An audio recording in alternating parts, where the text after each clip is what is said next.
안녕하십니까? Good morning, ladies and gentlemen. I'd like to welcome you to the 2021 ROC US Joint Peace and Unification Forum. I am your MC, An Jin-young of the PUAC Secretariat's Americas Region Directorate. Let me introduce to you our program for today. I'd like to begin by thank all of our participants who are connected both online and offline from all around the world for being with us today. For those of you who are here on site, we ask you to take your seats. And for those of you who are connected online, please turn on your video, but make sure that your audio is turned off. Also, to avoid interruptions during the program, please make sure that your cell phones are on silent mode. This is how we will proceed with our program today. At 8:30 Korean time and Eastern US time 18:30, we will begin our forum.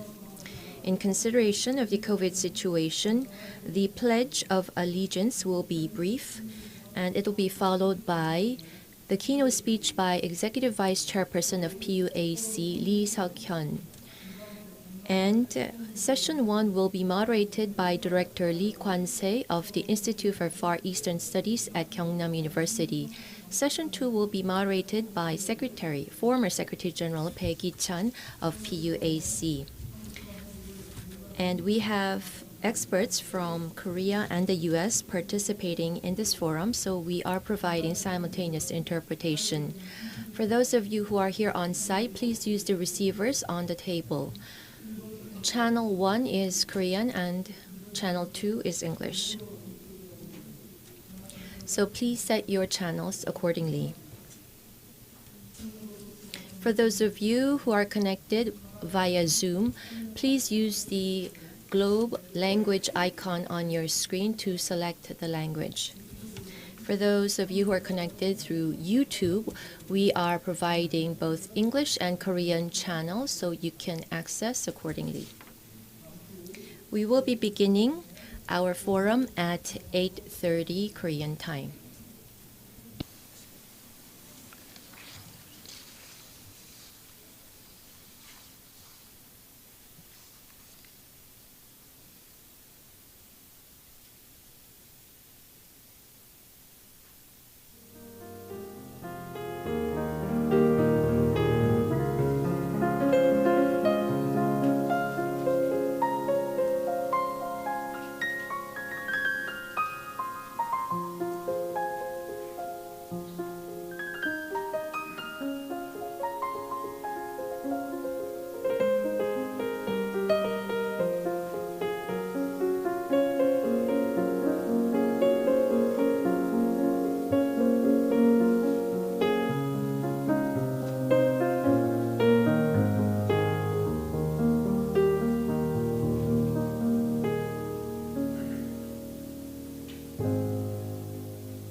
지금부터 2020 We will now begin the 2021 ROC-US Joint Peace and Unification Forum. Due to COVID situation, we will have a brief Pledge of Allegiance. Please all rise and face the Korean and US flag in front.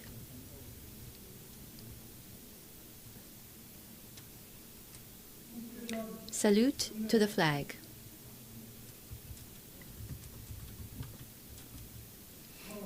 Hands down. Please take your seats.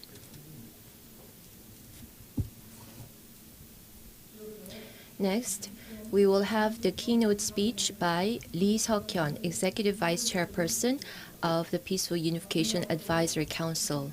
Let me introduce him briefly.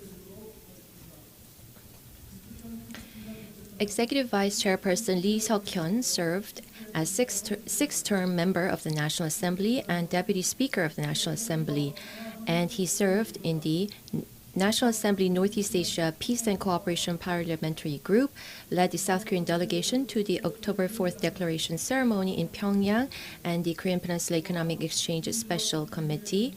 And he also is a co-chair of the Democratization Promotion Council and was appointed as the Executive Vice Chairperson of PUAC on September 1st. Please welcome him with a warm round of applause.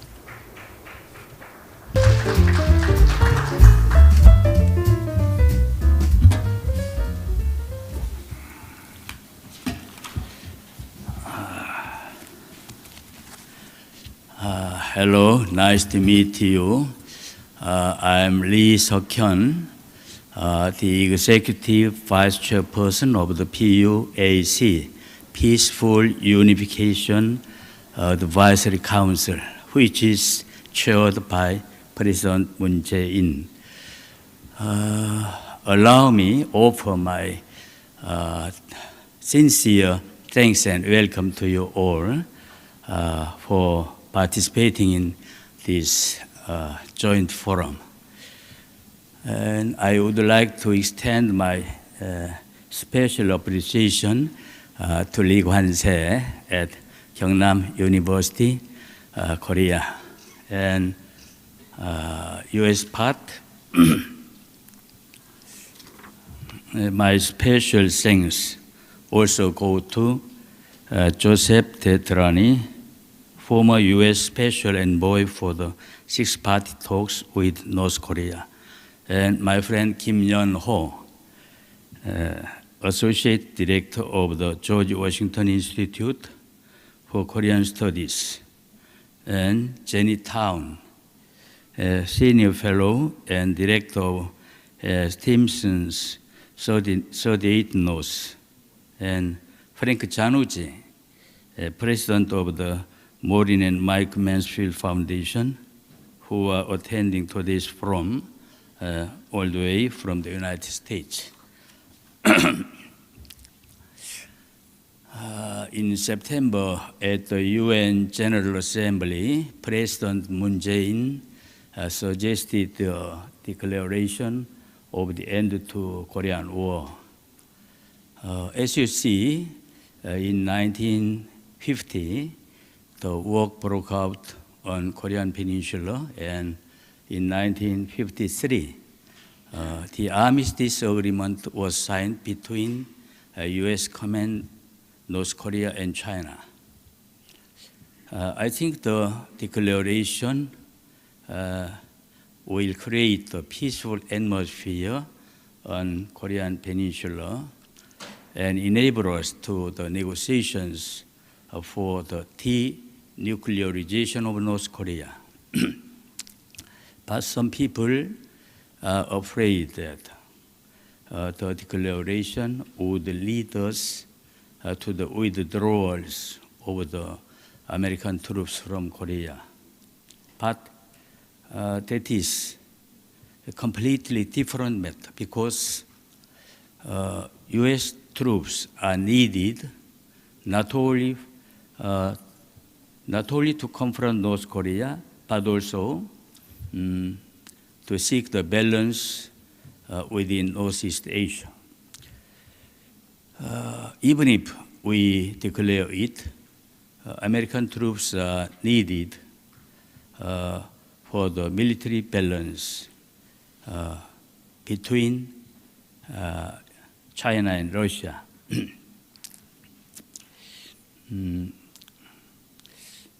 I think it will good effect for us for our peace.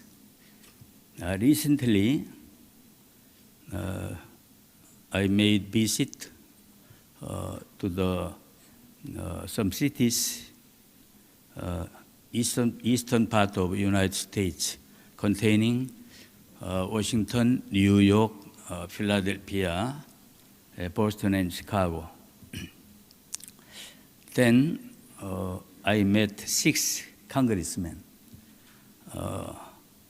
They took the positive stance on the declaration of war, declaration of the end to war. But State Department was taking rather cautious position. Today, I hope many good opinions will come out in this forum. And if you don't mind, I'd like to read my script for save time. Yeah.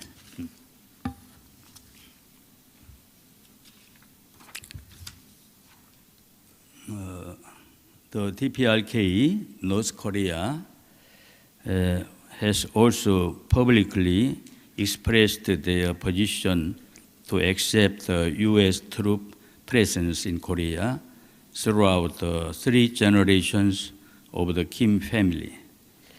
Even if the DPRK backpedals after declaring the end of the Korean War, the American troops can stay in Korea if the US and Korea decide to keep them here based on our needs.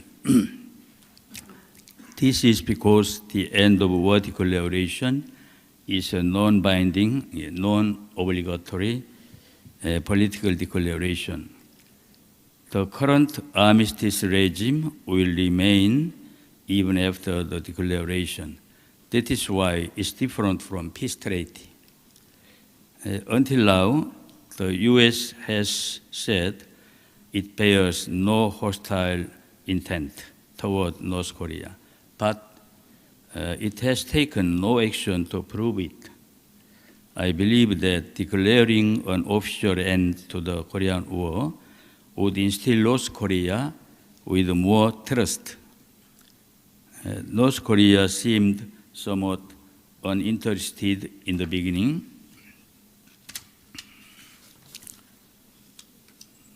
When President Moon suggested the end of war declaration, but soon they looked at it with keen interest.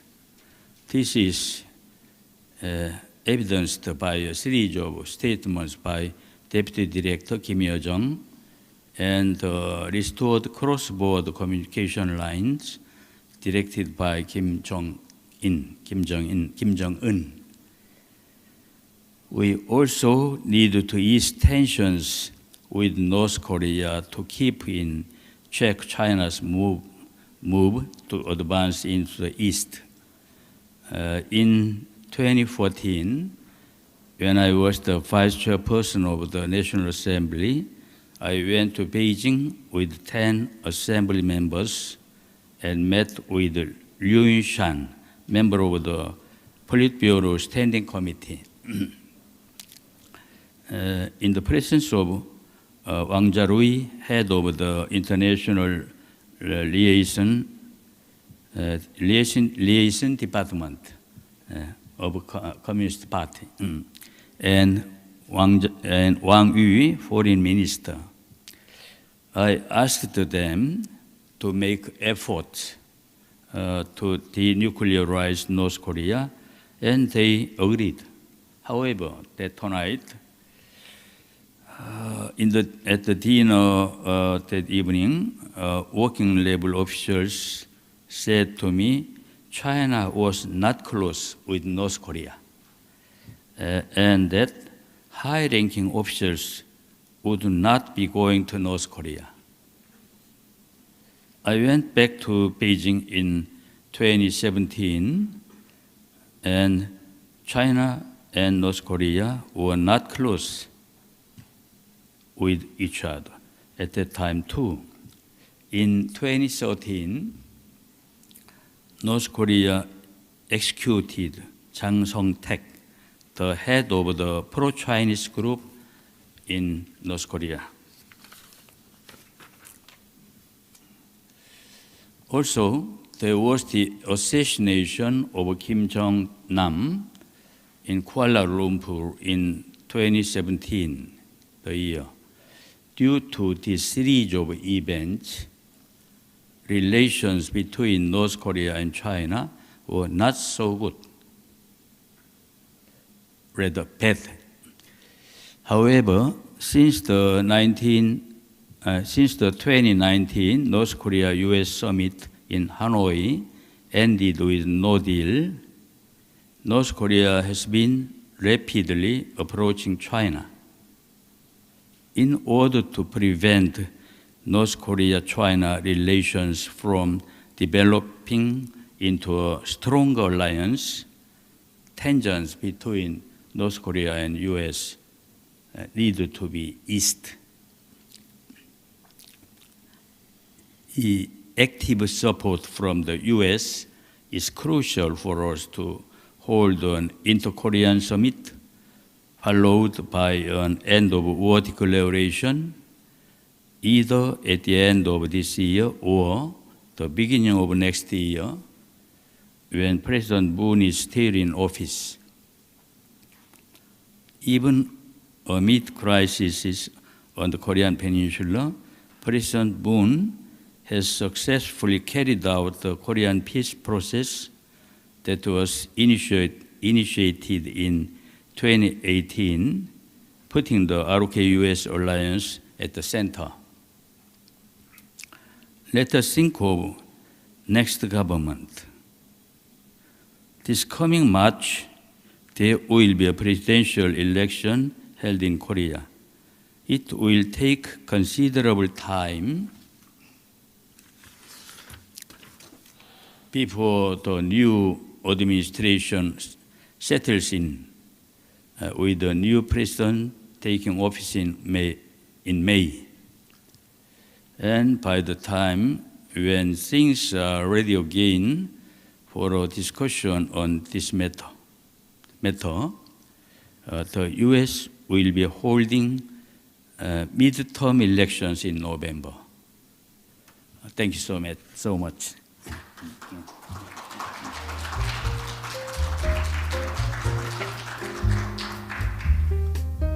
네, Thank you very much, Executive Vice Chairperson, for your keynote speech. Before we begin session 1, we will be rearranging the stage for the seats. We do have many people who are connected via Zoom, as well as our PUAC YouTube channel. And we have a Choi Kwang-Chul, who is also connected. Vice Chairperson Choi Kwang-Chul, are you connected? Please wave your hand if you hear us. And we have participants from around the world, our members from around the world, from New York, Washington, Hawaii, who are all connected online. So thank you very much. And in this forum, we have experts from Korea and the US who are participating. So we are providing simultaneous interpretation.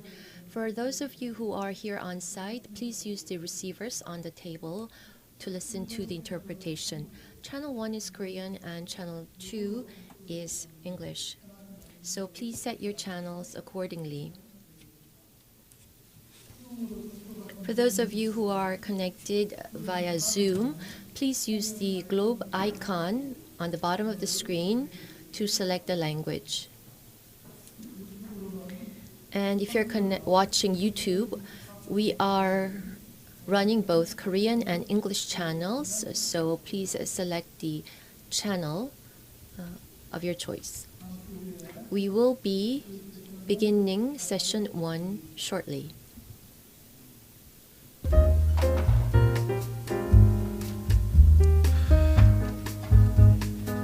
그럼 1세션 We will now begin session 1. We will now have the presentations and the discussions for session 1. We invite Director Lee Kwan-Sei of IFES, Professor Lee Jung-Chul, and the Director Kwon Young-Kyung. Oh, we have Vice-Chairperson Choi Kwang-Chul, who is on screen. So very briefly, can you say hello?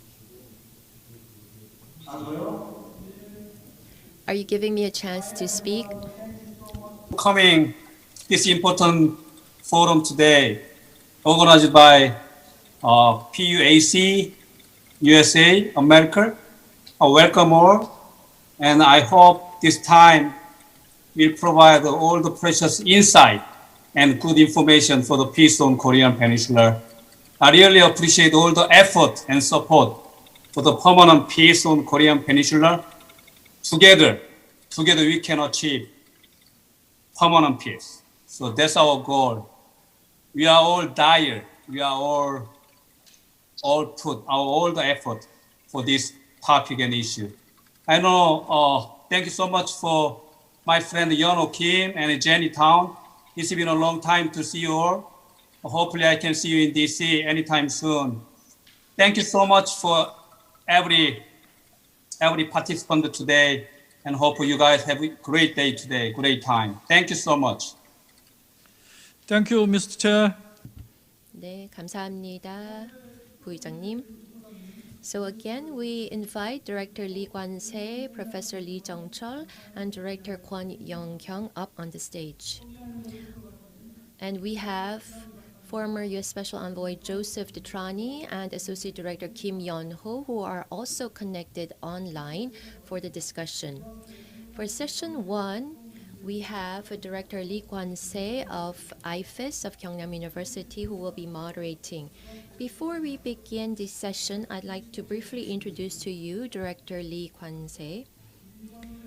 He served as the head the Inter-Korean Dialogue Office of the Ministry of Unification, the 17th Minister of Unification, and was an advisor to the Kaesong Industrial District Foundation, and was Planning and Coordination Subcommittee Chair, and is currently the Director of IFES at Kyungnam University. So I will now turn over the microphone to Director Lee. 안녕하십니까? Hello, ladies and gentlemen. I've just been introduced. My name is Lee Kwan-Sei. It is a pleasure for me to be a moderator here at this forum that is being co-organized by PUAC and the Institute for Far Eastern Studies, or IFES, under the theme of changes in the state of affairs and the establishment of a sustainable peace regime. In the presence of such distinguished guests and honorable speakers, the fact that we have Honorable Joseph DeTrani, former U.S. Special Envoy, and our other speakers from the United States show us that we can understand better about the situation of how our American colleagues view the situation on the Korean Peninsula.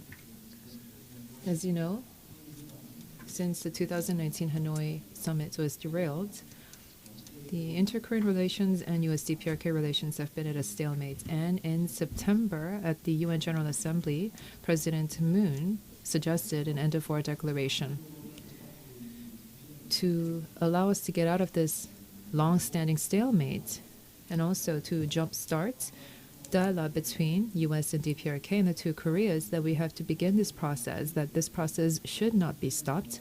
So we need to find a transition and a way out of this, a breakthrough out of this situation. And for that, President Moon suggested an end-of-war declaration. In the negotiations leading up to the end-of-war declaration, we can talk about the hostility, policies, and different other matters to try to find an exit out of this current situation.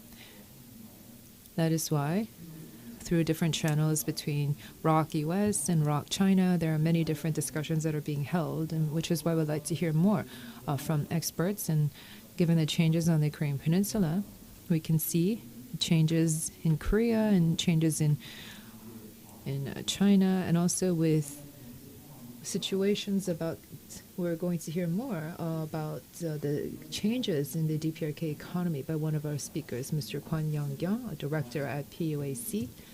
By bringing together all of these different insights, perhaps we can have a better understanding of the situation within the DPRK. We don't have a lot of time. It's very limited.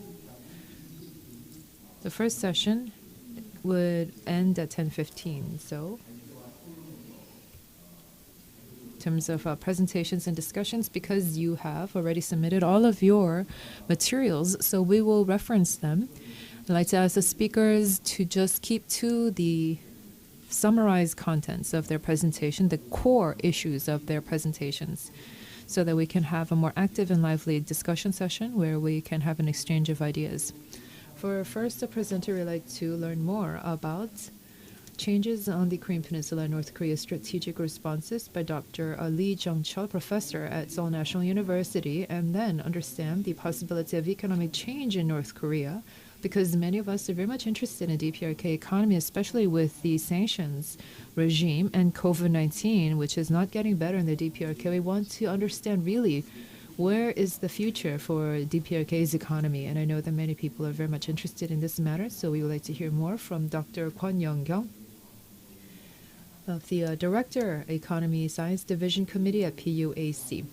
This will be followed by a panelist discussion by Dr. Joseph DeTrani, former U.S. Special Envoy for the Six-Party Talks, and Kim Yon-Ho, Associate Director of the George Washington Institute for Korean Studies, who will both be giving the American, the U.S. perspective on these different issues. And based on that, what should U.S. and ROC do in terms of collaborating and consulting with one another to get out of this current situation? And I believe that their discussions will be very much insightful. I'd like to ask the presenters to keep within the limit of 15 minutes.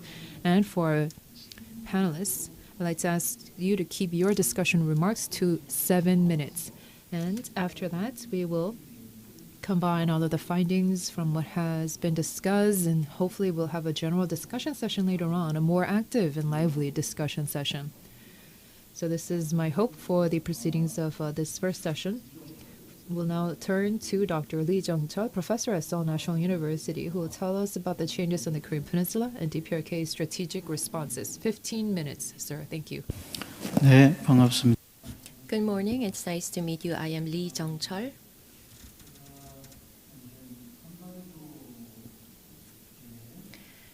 Today, I would like to talk about the changes that are unfolding on the Korean Peninsula, and then talk about the discussions over the end of war declaration and the expected response from North Korea.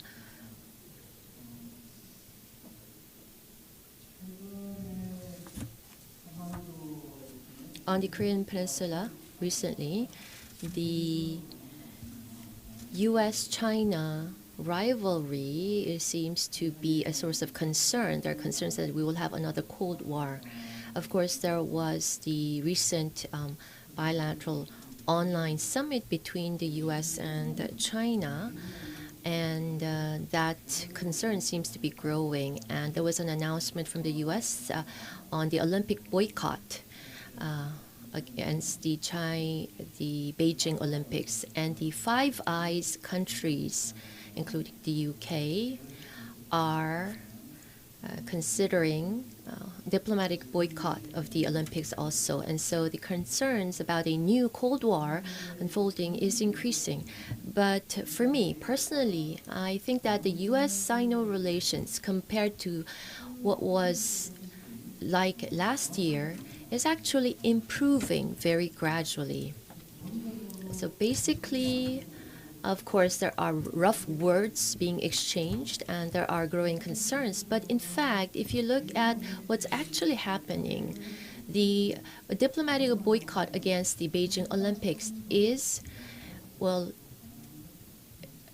still allows the participation of individual athletes. And so we don't have to exaggerate this announcement too much.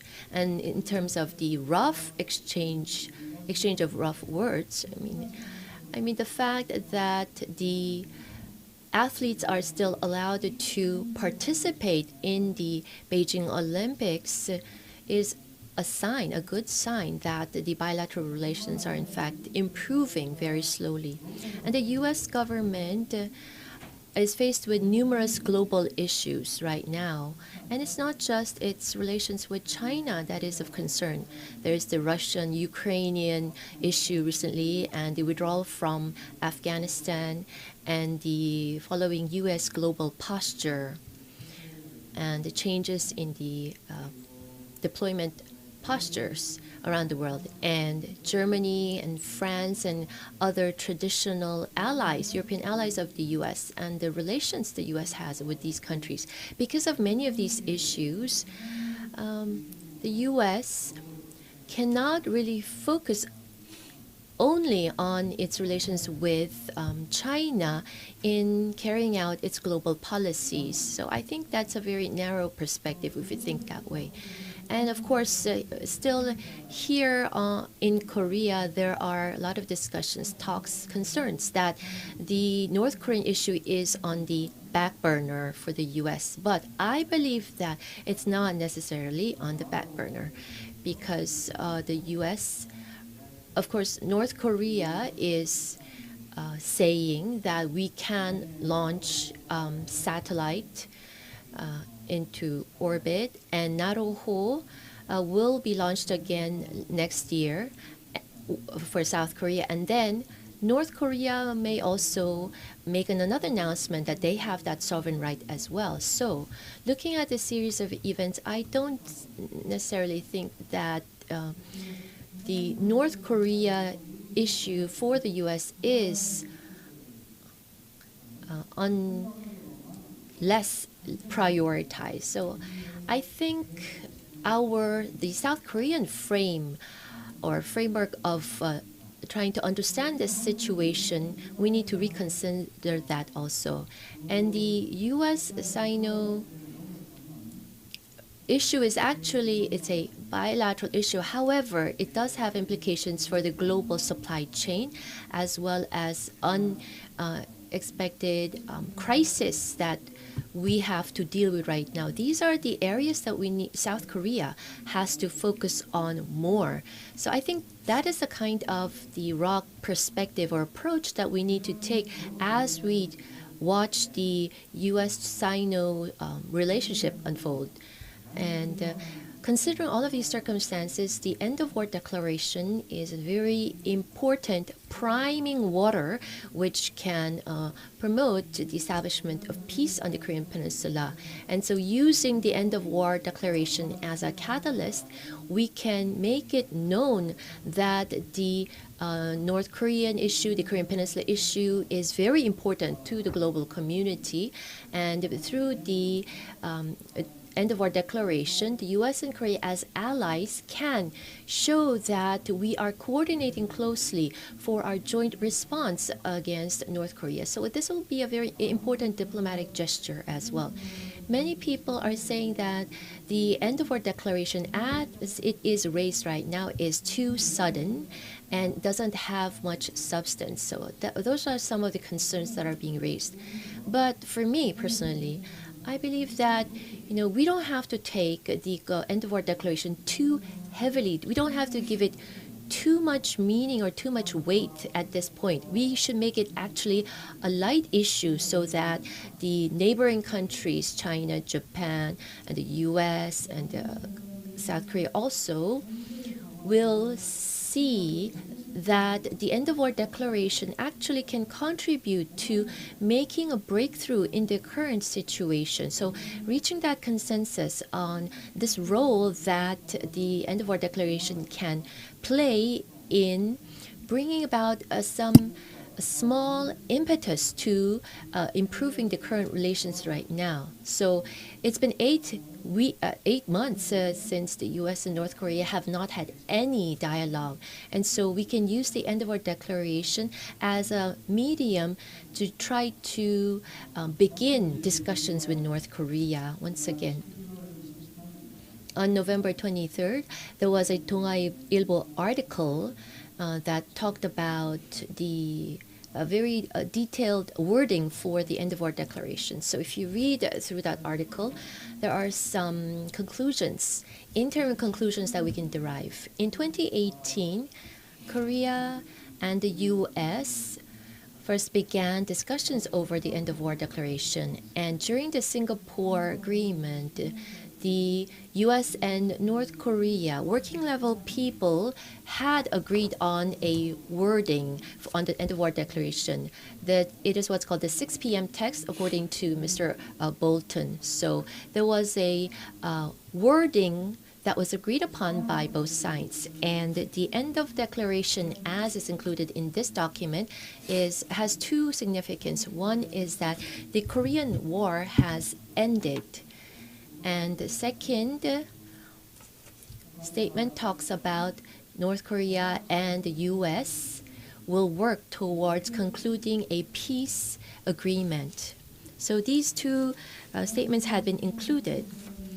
And these two phrases, if we present these two phrases to North Korea for the end of war declaration this time around, I mean, it's what the North Koreans had agreed to previously, so there's no reason why North Korea would not accept it at this point. But of course, over the past 2 years, there has been some changes in the mood within the U.S. and the fact that there's an end of the Korean War and the two sides will work towards peace agreement between two sides. And so in the U.S., there seems to be a concern that if these are included, then North Korea might think that the armistice is null and void, that North Korea will consider an armistice as being very weakened. And so I think that's the kind of concern that the U.S. has at the moment. And so if you look at the 동아일보 article, they are suggesting the inclusion of a third phrase. So after working towards peace agreement, what should be included is the current armistice is still effective. And so I think the report was saying that there's a discussions about possibly including this third phrase. The UN command system and easing of that UN command system. I mean, I think Japan is mostly concerned about the possibility of the UN command being disbanded and that leading to the weakening of U.S. forces in Japan. And so, to ease such concern, there is the discussion between the U.S. and Iraq to include that third phrase. And of course, we have to wait and see what the final wording will be for the end of war declaration. But the very fact that the two sides, the Iraq and the U.S., are engaging in this very deep discussions and close coordination shows the close alliance relationship that our two countries have. And the U.S. and the Iraq right now are working hard to try to develop something, a ball, that the North Korean side would be willing to accept. And so, there will continue to be more adjustments, such as including the wording armistice is still effective, and other phrases to be included. So, will North Korea accept this ball that the U.S. and Iraq will present? My guess is that, well, the U.S. and Iraq, I believe that through this effort, our intention will be delivered to North Korea, and the Kim Jong-un will be hosting the Politburo meeting, and there will be a plenary meeting in North Korea also. And at the end of the year, during the plenary session, North Korea may present an official position on this end-of-war declaration. If you look at the possibility, I would think it's about 60% chance that North Korea will react positively. And there are two reasons why I say so. Chairman Kim Jong-un in October had said that it's just a piece of paper in talking about the end-of-war declaration. But Deputy Director Kim Yo-jung did mention that it's worth looking into.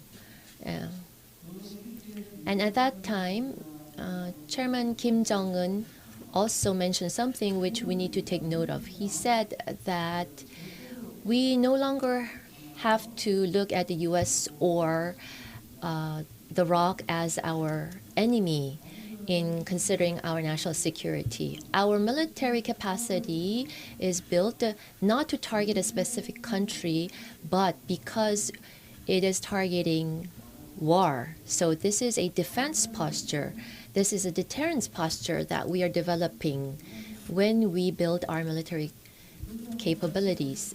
So I think this shows that in terms of provocation because of the armistice or provocations because of to defend themselves. I mean, those traditional reasoning are no longer effective. They are changing their position on their military build-up, and so their military build-up and South Korea's military build-up, for example, are because of the same regions. So this is what North Korea is calling as the dual criteria principle right now. So North Korea's security posture, which used to be targeted against specific enemies, has now shifted to target against war or to as a defense posture. And so I think that gives us a clue as to the response that North Korea will give on the end of war declaration. And there was recently a revision to the bylaws of the Labor Party or the Workers' Party of North Korea. So in this recent revision, they're talking about the national co-prosperity phase, so which is unusual a phrase from North Korea. So before the federation system, they could consider something of a confederation system on the Korean Peninsula. And so previously, North Korea's position was one Korea. They had this one Korea principle, which they made it impossible for them to accept many different proposals from other countries. But now, with this change or revision in the bylaws, I think political integration, cooperation, and economic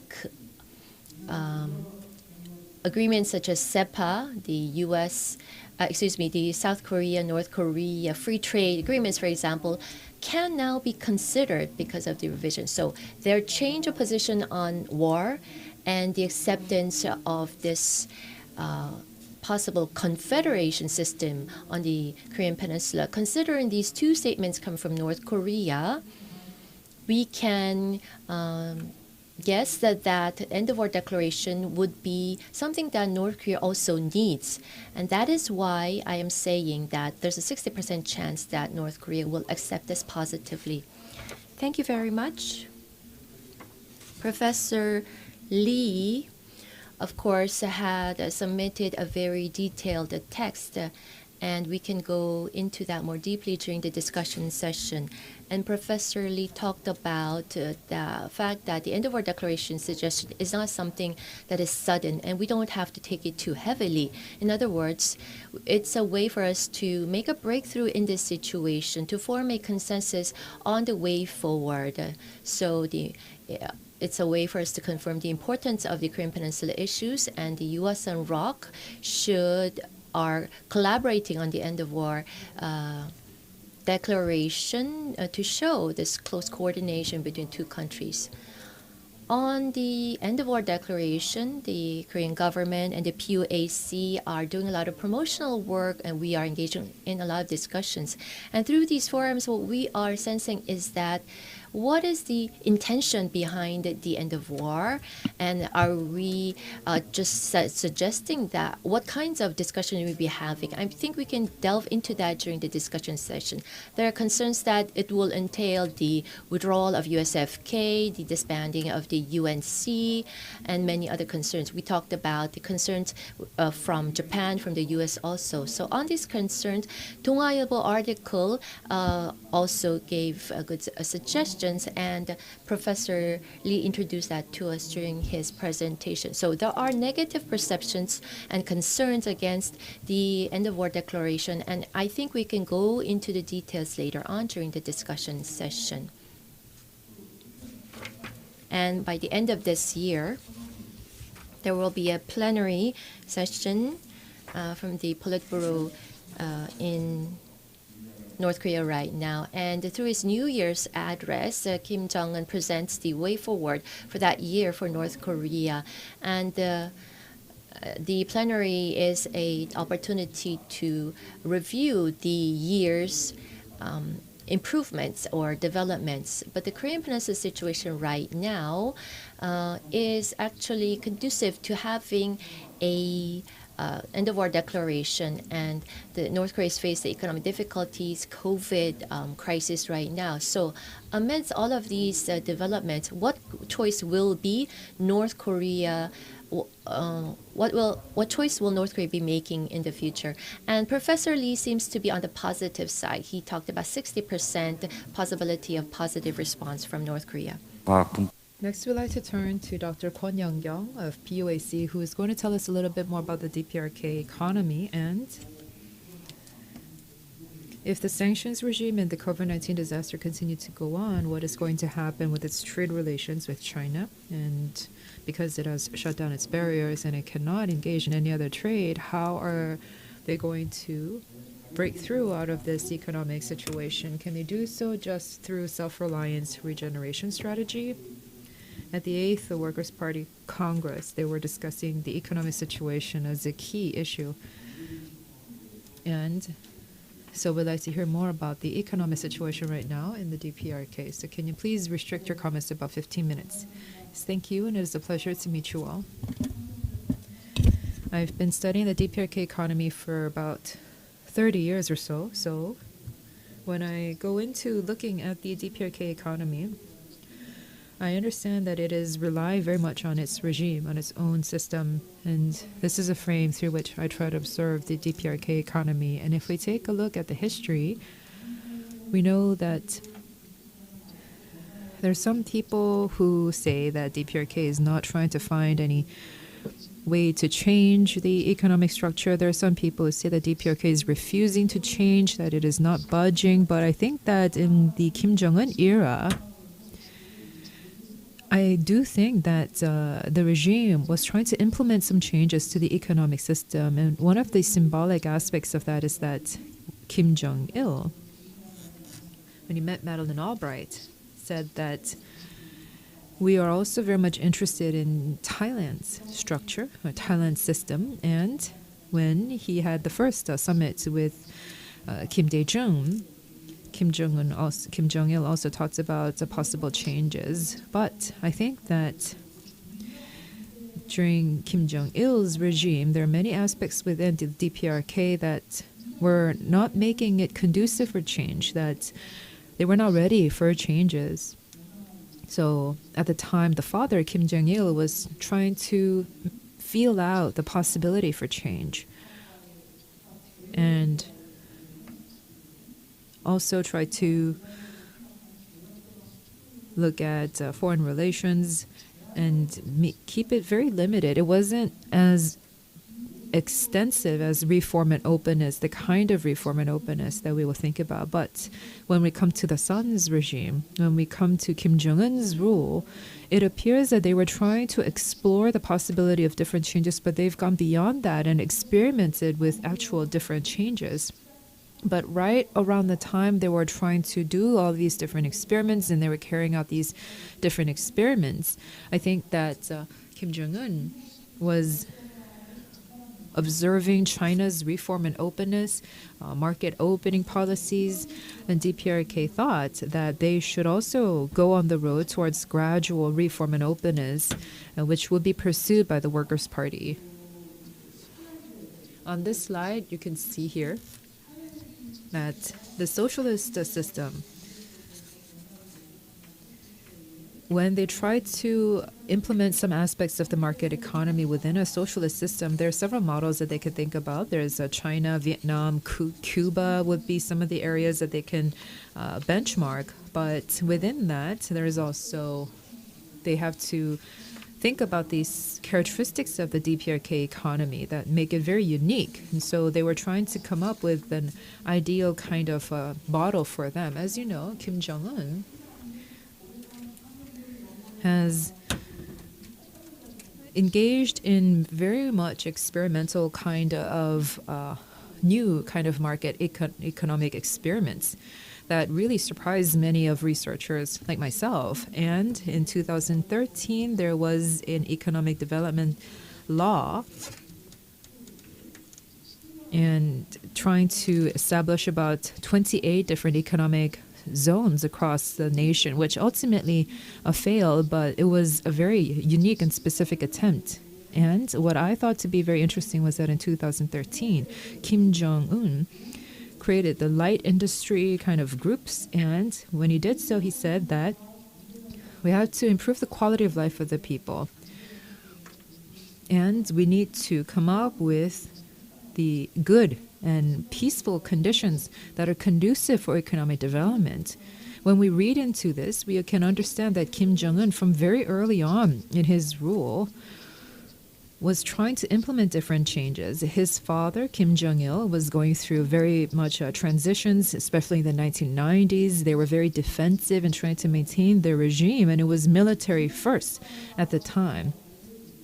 But then later, they tried to become more of a normal state. And to become a more of a normal state, I think that Kim Jong-il and later, of course, Kim Jong-un thought about ways to make themselves seem more like a normal state within a socialist regime. In my slide here, down here, you can see the different options that they can possibly take. And this was, I think, that what went through the minds of DPRK leadership. No, they have continuously said that they would be committed to nuclear weapons. 대북 제재 속에서 살아가야 돼. And this means that they will have to continue to live under very strong international sanctions.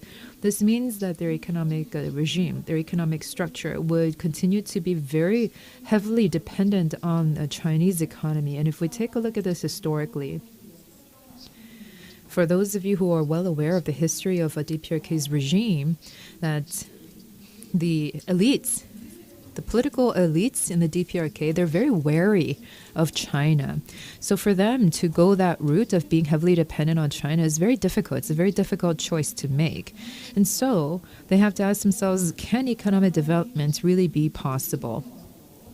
For the DPRK, these days they're trying to redefine the Kim Jong-un first, Kim Jong-un 제일주의, and this is the kind of a state principle that is being established right now, which is tied in with people first and trying to enhance the people's quality of life.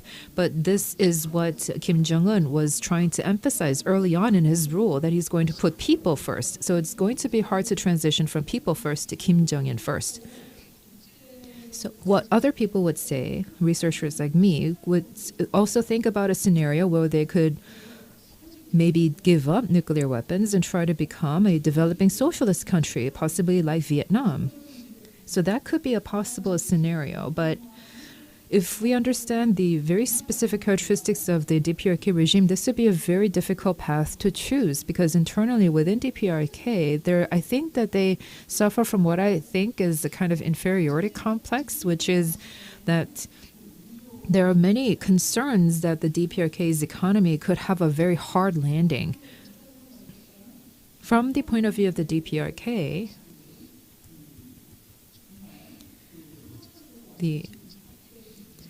before there could be a peace regime for inter-Korean relations, particularly to consider this kind of scenario would be very difficult for them, because they are worried that they might go the way of East Germany. And so for DPRK, these different scenarios,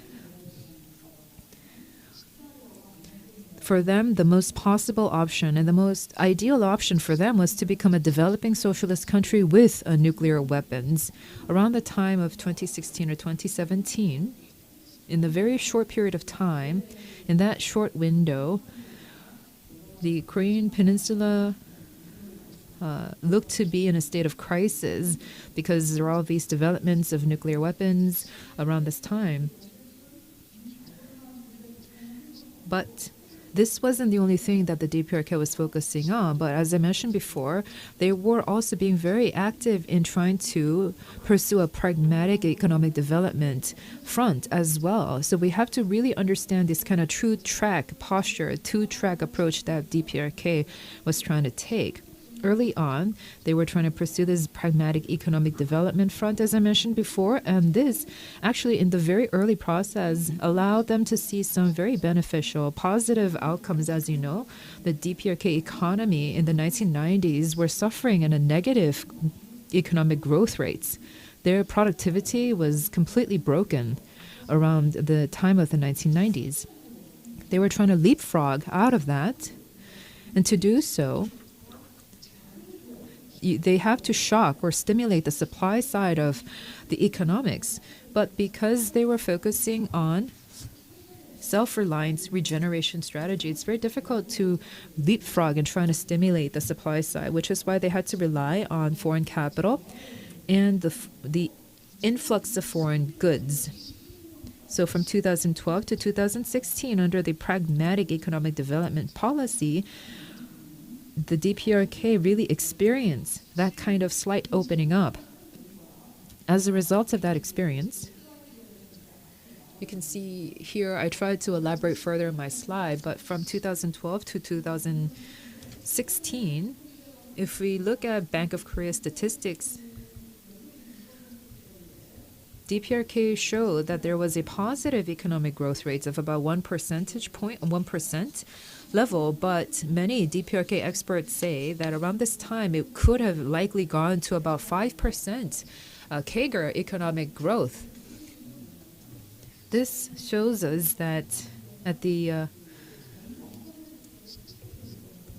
Kim Jong-il's economic growth rate was about 0% or even negative growth rates, but then later on they saw quite substantial economic growth rate increase to about 5% level under Kim Jong-un. And I think that this was a way for Kim Jong-un, a kind of evidence that gave him confidence that they could actually achieve a North Korean style of economic development. There was some good lively activity in the market economy. The light industry was also becoming very much activated, so they created their own consumer market, a kind of consumption market within the domestic economy. However, as you know, after 2016, 2017, we've seen a series of UNSC resolutions, such as 2397 and etc. And all of these different resolutions allow for sanctions on the DPRK economy,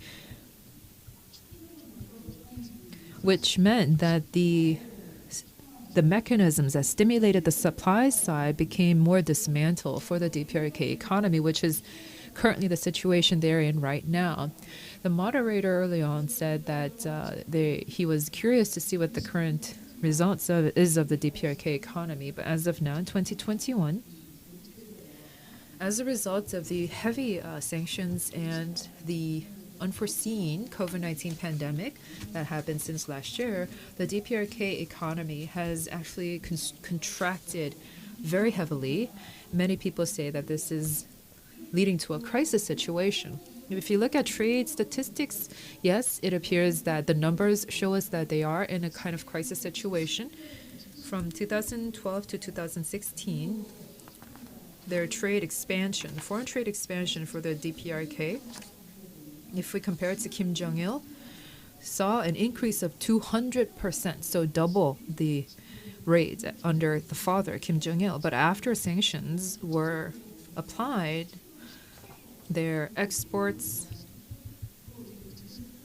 in 2018 and 2019 saw a plummet of exports by 88%, imports by 28%, and it's going to be worse this year, about 500 million last year.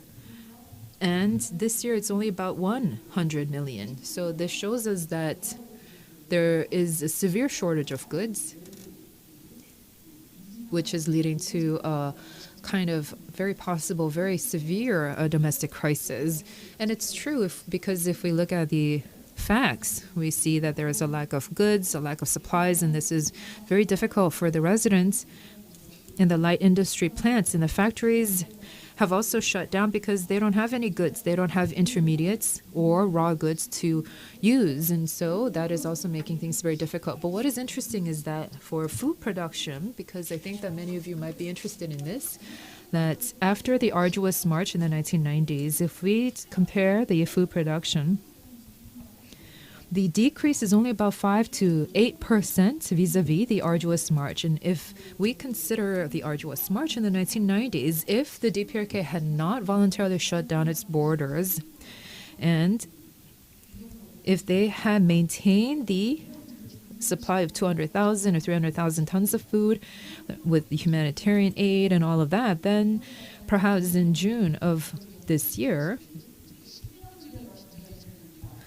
Kim Jong-un himself said that we have a food crisis, that we have to open the state supplies. I don't think that they would have had to do that if they had not shut down the borders. If they had allowed for maybe a partial opening of the borders or maybe allow for smuggling, then I think that they could find some breathing room.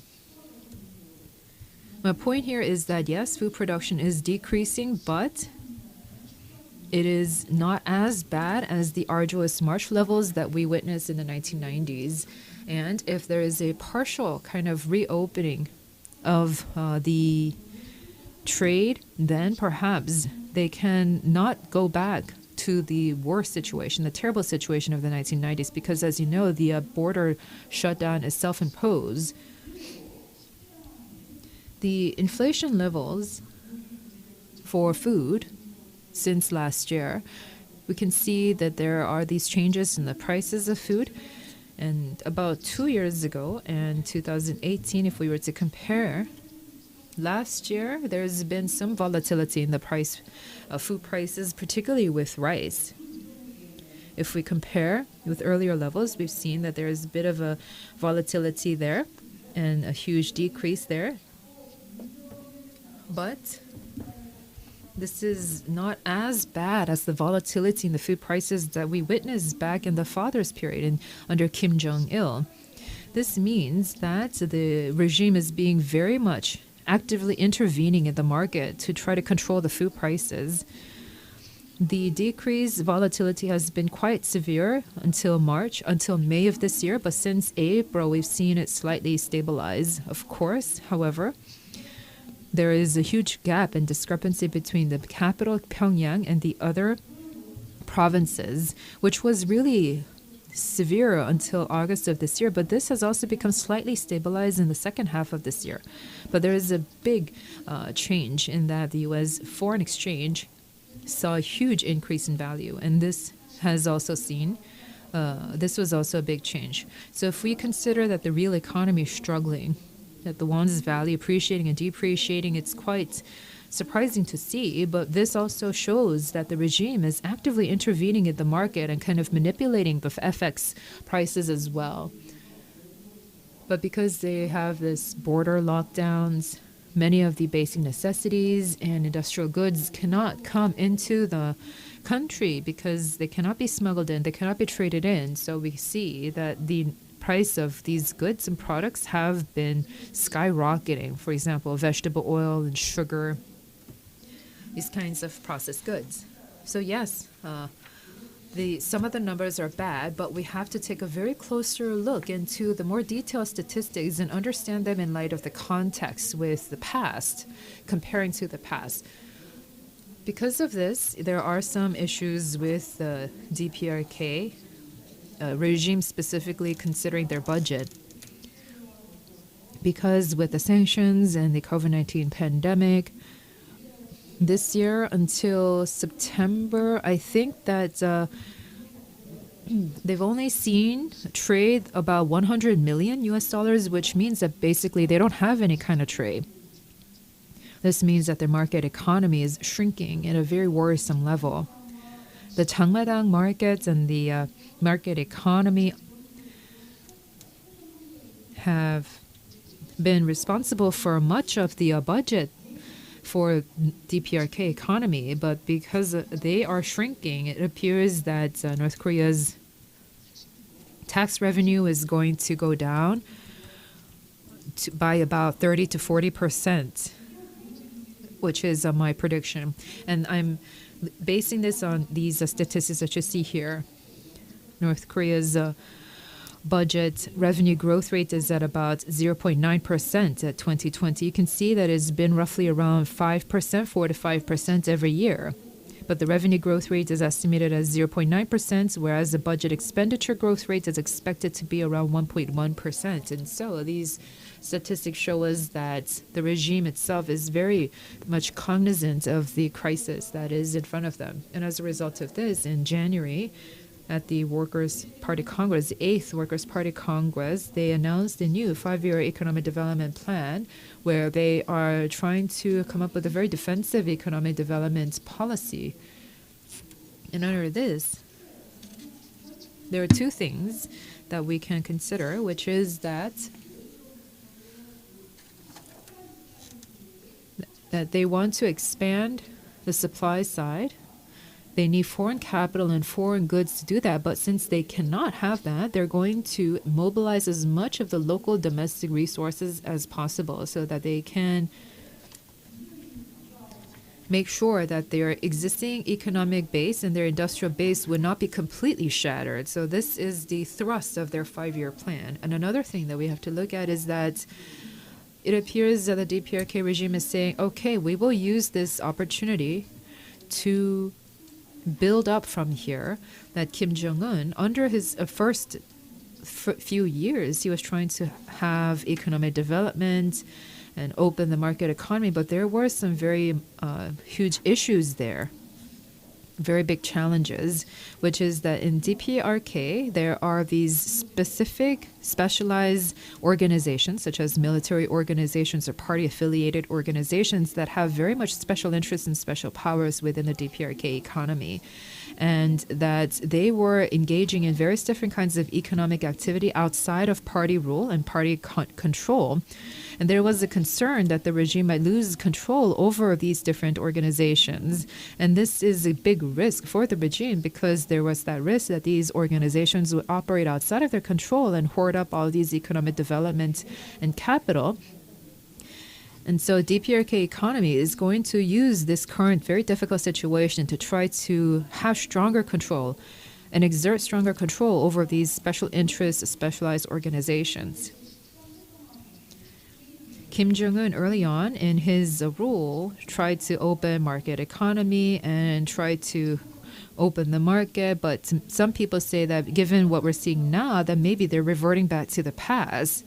But as for me, as someone who has been looking at the DPRK economy for 30 years, I would say that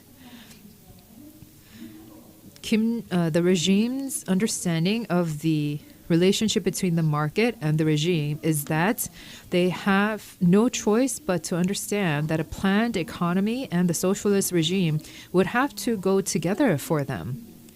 So they will take one step back and take one step forward, 2 steps back, or 2 steps forward, 1 step back. This is the kind of methodology that they're going to take. So every 3 years or 5 years or so, they're going to try to activate the market, then control it for a few years, and then release the market for a few years, and etc. So that the market, even if there is a kind of market opening and market economy, that they're going to be done in a very controlled, very organized manner under the rule of the party. So if we were to consider that, perhaps this is a kind of gradual market opening and market reform process that the DPRK regime wants to go towards. And if I were to use my last minute, I would say that right now their borders are closed and they're having strict control over the market. And maybe about next year or so, there is a likelihood that the regime would also kind of give more freedom to the market economy. This is my forecast. Okay, so thank you very much. You're saying that DPRK's experiment for change for the economy has started, and it appears that market reform, market openness might happen. This was mentioned at the plenary of the committee that they have to create peaceful conditions for the economy to develop. And this is a message that the DPRK regime has been saying since 2013. Under Kim Jong-un, the market economy has been very much activated, and they have a good consumption market. And however, but because of the sanctions and COVID-19, the state is exercising more control over the market, and they're mobilizing domestic resources to try to get out of this current situation. That is what we have heard from Dr. Kwon. There are unique characteristics of the Kim Jong-un regime, but if we were to take a few of them, the differences in market from Kim Jong-il is that under Kim Jong-un, Kim Jong-un is looking at the economic plans and policies as something, as a key pet project, a kind of important project for him. his father was focusing more military first, and of course, politically, there were very many challenges for Kim Jong-il, but Kim Jong-un understands that the economy comes first, which is why in 2014, they announced the all-out effort towards socialist economic construction, and they changed the parallel track to try to improve relations with the U.S. and with ROC to try to find ways for economic development, but this was derailed after Hanoi, and they've seen sanctions continue so far. As Dr. Lee has said, that this incorporates the people's prosperity idea. Oh, this is what we're seeing within the DPRK, and with the economy in the DPRK, without any changes, they cannot get out of this current situation. So the model has already started, but although they've tried to start this, there were the sanctions and COVID-19 struck. So given the current struggling situations, the DPRK regime is trying to exert more control of the regime because they don't have any outside resources to pull from. They're working on building domestic resources right now. And the state is exercising more control because they're not at the point. They don't really currently have the option to try to open the market right now. So Dr. Kwon has said that if the sanctions continue and if the denuclearization and nuclear issue don't seem to have any other new transition or a new kind of breakthrough, we see continued UN sanctions, and COVID-19 is not something that is being changed anytime soon. When there's no trade and no international cooperation, and when this continues, what will DPRK do to try to overcome this? You said that they're trying to implement a defensive economic development policy, but if they are trying to mobilize domestic resources, there's a limit to how they can do that.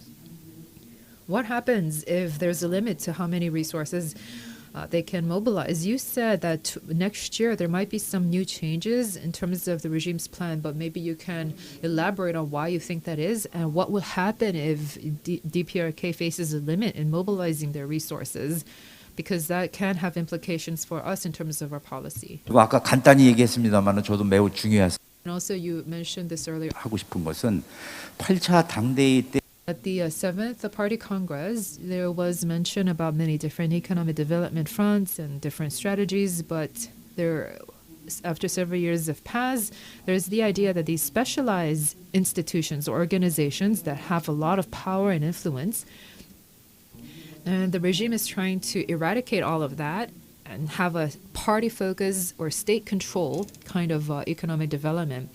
So that relationship between the party and the specialized organizations and the institutions, they want to exert control over that.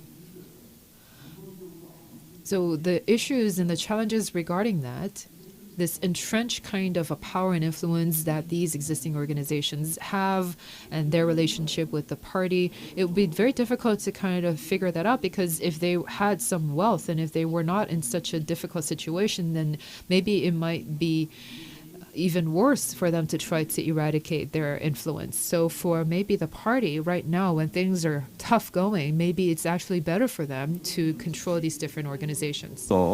So now it's time for the discussion by Mr. Joseph DeTrani and Kim Yon-Ho, particularly with regards to the end of war declaration on the situation on the Korean Peninsula. What would be the U.S. perspective, the American experts' perspective? So that is what we will be listening to from now on. So you can talk about the presentations, or you can also give your opinion about the current situation here. We'd like to invite Mr. Joseph DeTrani. You're here, right? Thank you. 네, 예, 말씀해 주시죠. 한 7분. You have about 7 minutes, so please go ahead. Yeah, thank you to the Peaceful Unification Advisory Council, the Institute for Far Eastern Studies, for this invitation. Based on the presentations, I'd like to talk about the current state of affairs in North Korea initially, and also mention the end of war declaration, and then talking about a possible negotiation roadmap with North Korea, and based on Dr. Lee's comments, a few comments about U.S.-China relations. I'm getting a little feedback on my speaker back here. I wonder if anyone else is on their speaker. Okay, so let me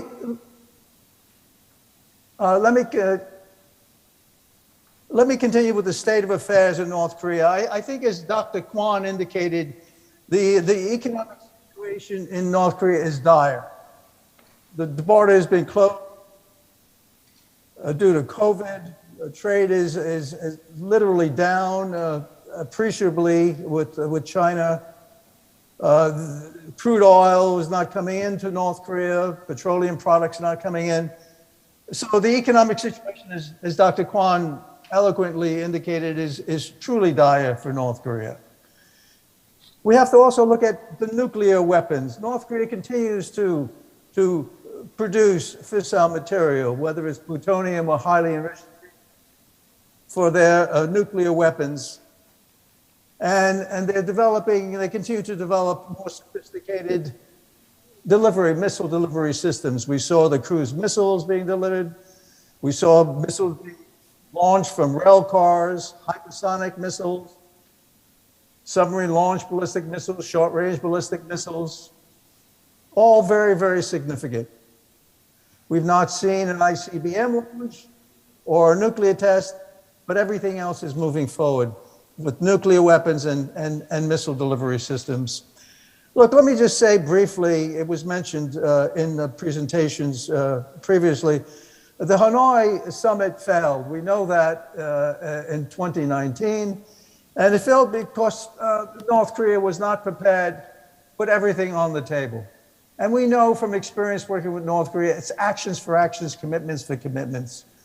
So we have to learn from that, because we've had successes with North Korea. And I think that that's not been mentioned, but we've had these successes, whether it was the agreed framework in 1994, whether it was the six-party talks joint statement in September of 2005, certainly the Panmunjom Declaration and the Singapore Summit. All these negotiations spoke to complete verifiable denuclearization. So I think there needs to be some appreciation that complete verifiable denuclearization is possible. And we should have hope and continue to work in that direction. So let me move into an end-of-war declaration, because I think an end-of-war declaration with the Korean Peninsula would be a powerful message from the United States and the ROK to the DPRK.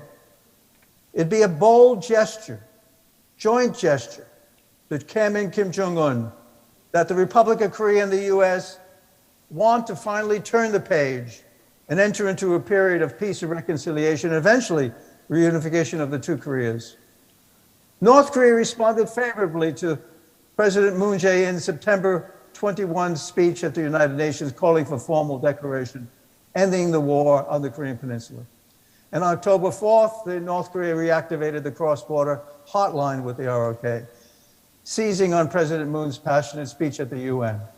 So the task for the US and for the ROK is clear. Move forward with an end-of-war declaration, possibly to include China, an ally of the DPRK, as was mentioned. Indeed, China is the ally with the DPRK, with the Peace and Friendship Treaty that was recently reconstituted. Currently, the ROK should move forward, in my view, with inter-Korean humanitarian and economic initiatives that were discussed and endorsed during President Moon Jae-in's summit with President Joe Biden. And as was mentioned previously by Dr. Lee, US troops remain in South Korea, and this is very important. I think it has to be very clear to North Korea when we talk about an end-of-war declaration that the presence of US troops in South Korea and extended deterrence commitments to South Korea are between South Korea and the United States. And they are bilateral issues between the two allies. And any end-of-war declaration does not affect that special relationship. So given the dire economic situation in North Korea, primarily due to COVID and the closing of the border, Significant amounts of humanitarian assistance are needed to include food and medical supplies. Economic projects like the Seoul Industrial Complex, tourist visits to Mount Kyungnam, and connecting the rail lines between the North and South are just a few of the economic projects that could and should be pursued. And let me move into this. Assuming the DPRK is amenable to a declaration ending the war, then it may be possible to pivot into an exploratory or formal negotiations between the US and the DPRK, or a multilateral forum like the six-party talks. Indeed, that should be the objective, a meeting or a set of meetings to present a roadmap, a comprehensive roadmap to the DPRK, that in an action-for-action approach, the US, in return for progress with complete and verifiable denuclearization, is prepared to provide security assurances, the lifting of sanctions, economic development assistance, and a path to normal relations, with willingness to discuss, once the DPRK returns to the Nuclear Non-Proliferation Treaty as a non-nuclear weapon state, the provision of peaceful nuclear energy, and a discussion of the DPRK's claim to have a sovereign right to put a satellite in orbit. In the discussion of resuming denuclearization negotiations, the DPRK could be presented with a US and ROC proposal showing a willingness to lift sanctions imposed on the DPRK after 2016 in return for a complete, verifiable moratorium on all missile launches and nuclear tests in the DPRK. The Korean War ended in July 27, 1953. After 68 years, it's time to turn the page and aggressively pursue peace and reconciliation between the two Koreas and between the US and the DPRK. There is significant also opposition to an end of war declaration, as was mentioned by many in the United States, who feel that North Korea would not accept the declaration or would pocket the declaration and impose other requirements on the US and the ROK. I do not agree with that. I think this is an important gesture. We should move forward. Let me end on this. US-China relations, and we saw this briefly recently with the summit between President Joe Biden and President Xi Jinping. What we have are issues, irritants in this relationship, whether it's the South China Sea, whether it's human rights in Xinjiang, whether it's what's going on with in Hong Kong with the national security law. These are irritants, whether it's Taiwan and aggressive approaches there. These are irritants that need to be discussed between the US and the People's Republic of China. But there are also a number of issues where we need to cooperate, whether it's pandemics, climate change, and indeed North Korea. And we did this in the six-party talks. And I think we had significant but partial success. So looking at peaceful coexistence is the goal here, where two great powers can come together and work on those irritants so that we can come to some common consensus and find common ground while cooperating on other issues that affect global security for all countries, to include certainly resolving issues with North Korea. I'll end on that note. Thank you.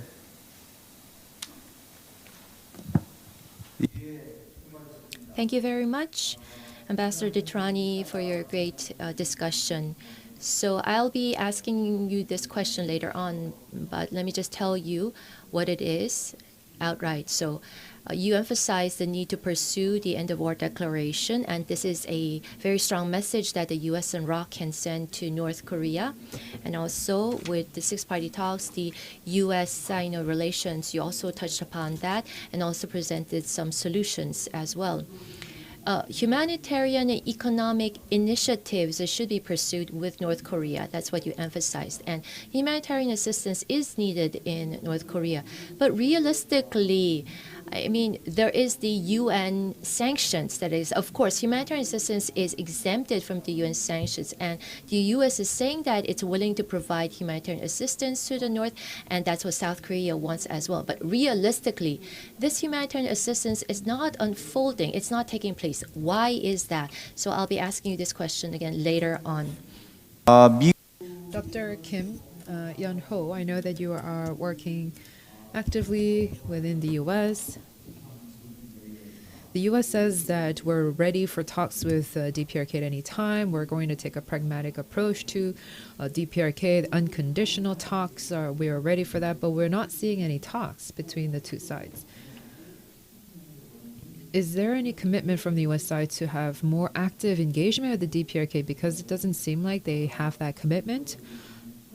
Dr. Lee, Jung-Chul Lee said that the DPRK issue is not in the back burner for the U.S., but for many of us outside of the U.S., we cannot help but think that it is not a huge priority issue for the U.S. administration. What do you think is currently the situation right now in the U.S.? How do you evaluate the current situation vis-a-vis talks between U.S. and DPRK? 네, 감사합니다. 저는 그 워싱턴. Yes, thank you very much. I would like to tell you a little bit about the situation right now in Washington. As you know, there is a sense of fatigue with North Korea and skepticism over negotiations with North Korea. It's deeply rooted in the U.S. government and the people. There are people who say that the strategic patience has not really failed, but that there was no progress because North Korea was continuing to lie and engage in deception. And the old boy groups in the Biden administration and the Obama administration now fill the major positions that deal with North Korea policies. So the past colleagues in the Obama administration are now with the Biden administration. So there's still ongoing skepticism over negotiations with North Korea that prevailed during the end of Obama's term, with the administration also showing strong aversion to Trump's approach on North Korea. This is revealed by President Biden's rhetoric that we have no charming fantasy over North Korea. And this also shows his determination to no longer be swayed by North Korea's negotiation tactics, which the U.S. has experienced for the past 30 years.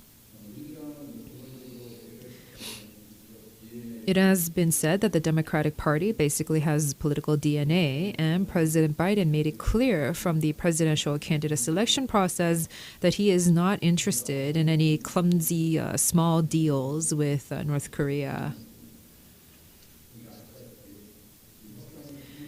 But as you know, for breakthrough achievements to be had, there needs to be some level of audacity. There needs to be audacious mutual concessions.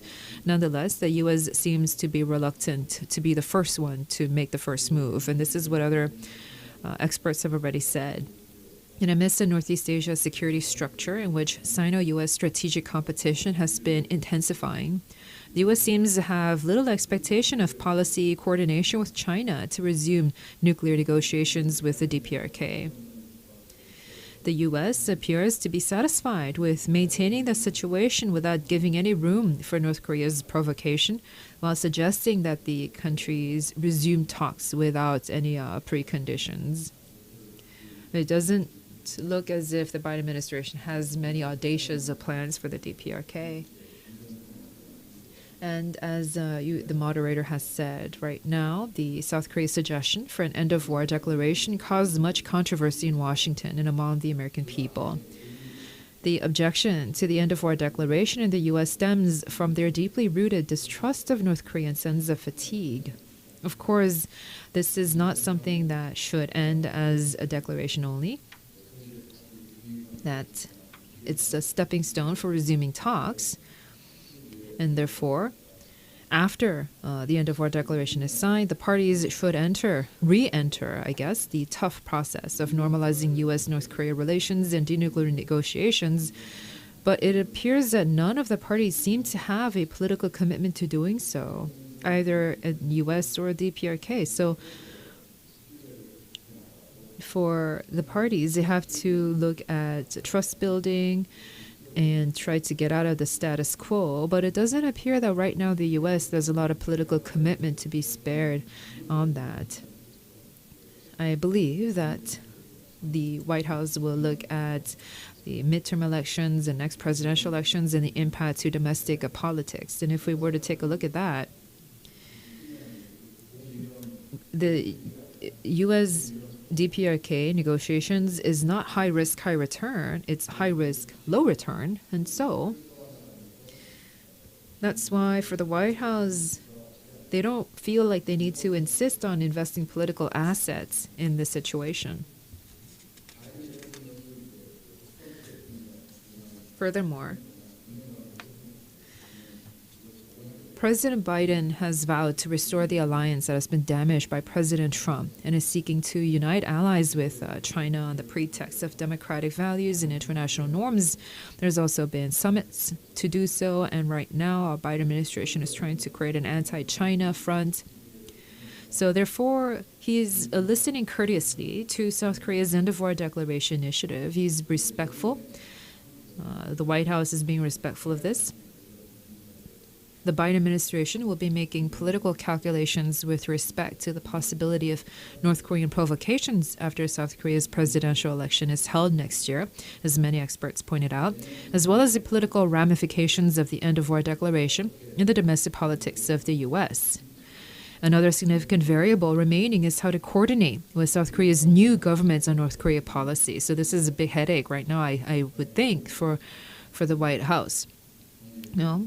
In the current situation, the key is whether or not North Korea will respond, because even if South Korea successfully persuades the U.S. to present the North with a draft declaration to end the war, we cannot expect any progress if North Korea rejects such a suggestion. Another variable is the strategic positioning that China will be taking on this issue, because it's not clear what China is thinking about this issue.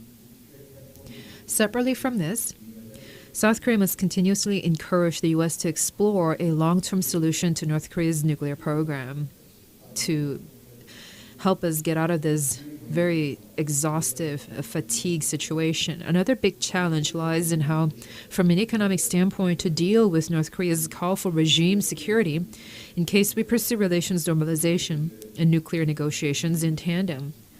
So this is also an area where we have to really think about. But there seems to be little interest and few discussions on this in the Washington political circle. There are expert discussions being had on the security factor, but not necessarily about economic means to try to provide regime security. There's not a lot of expertise in this matter. There's not a lot of opportunities for these kinds of discussions to be had. Systematic studies, and discussions on North Korea's socioeconomic changes are insufficient. And North Korea has been utilizing ICT, information and communication technology, so as to control its society and strengthen its financial control. As has been mentioned by the other speaker, that North Korea is really focusing on mobilizing its domestic resources, especially in fintech. It looks like DPRK is exchanging information and technologies with China to a substantial degree, but I don't know if Washington is very much interested in this either. So, experts from South Korea and the U.S. need to exchange more actively on the future direction of North Korea's survival strategy in terms of its economy and security. So we should have more of these opportunities for experts on both sides to engage in lively discussions and exchange. So, thank you very much. There are these domestic politics situations. So the Biden administration does not seem as if they are particularly interested in approaching the DPRK issue, given the high risk, low return profile, and because there is not a lot of systematic exchanges on this matter, we need to have more discussions between the U.S. and ROC experts. Going forward, I think we can talk more about this because, as mentioned, the end of war declaration can be a way for us. It's a message for us to tell the world how important the issue of permanent peace on the Korean Peninsula is. So we can try to use this to publicize and promote this idea. so that instead of people trying to rush in and solve the problem when a problem has arisen, that we can preemptively try to get to the fundamental cause of the problem so that we can uproot this altogether, and that we can have discussions and exchange to that end. That is very important. We have about 15 minutes remaining for this session, but as I mentioned at the beginning, Professor Lee have received a question, so please give your answer. And to Director Kwon, Yong-Kyung also, you will be given a chance to answer. And then if we have time remaining, we will listen from the U.S. side. So I will begin. Ambassador DeTrani pointed out something very important. He gave a very important comment. The U.S.-China, during the U.S.-China summit, they talked about the North Korean issue as an area of cooperation. So there are a lot of controversies, such as Taiwan, the Xinjiang problem, but at least with regards to North Korean issues, they decided that this is an area that they would cooperate on. I think that's a very important point that was made. And also what Director Kim Yon-Ho has mentioned, it's also important, but I would like to present a different perspective. One of the characteristics of the Biden diplomatic policy is that it is not taking preemptive measures. So on the Ukrainian problem, for example, it was that only when Russia made a move that the U.S. responded. The Afghan withdrawal also, there were no preemptive measures taken by the Biden administration. And so everything seems to be just following or an ex post action that's being taken. For North Korean issues, well, early this year, North Korea said that it's going to send a reconnaissance satellite into space. And that was the April satellite launch, which led to the possible provocation, quote unquote, from North Korea. But these kinds of we cannot say that there has been any action taken on these kinds of the announcements from North Korea. It's not, and so the U.S. is in a position of not being able to say that we cannot take the early action because there has been this threat from North Korea. So, in fact, the water seems to be very still, but below the water, there is a lot of actions that's going on. And so between the U.S. and the ROC, I mean, there are a lot of discussions, a lot of preparations being made for what happens after the South Korean presidential election, for example. And so between our Ministry of Foreign Affairs and Ministry or Department of State, for example, there continues to be close coordination on what to do, how to collaborate further in the future. And the second thing I want to point out is that the end of war declaration, I don't think we should be giving it too much weight.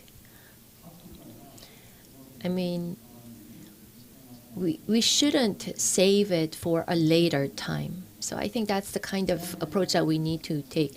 As Ambassador DeTrani has mentioned, what's important is that the USFK is very important to the to South Korea, and the fact that it is not connected to the end of war declaration, we need to send this clear message and signal to North Korea. I agree with that assessment 100%.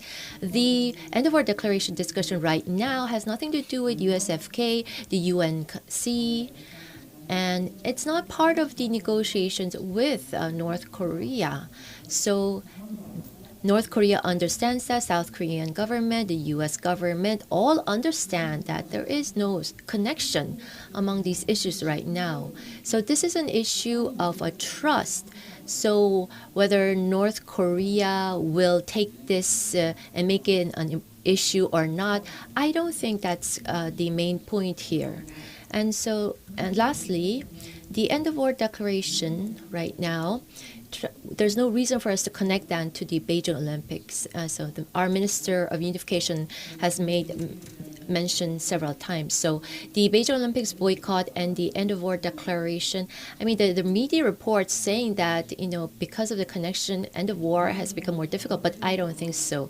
So to take the end of war issue very lightly, I believe that this could be a ministerial level end of war declaration and not at the top leadership level. So the US, China also should be involved in such discussions over this particular end of war declaration.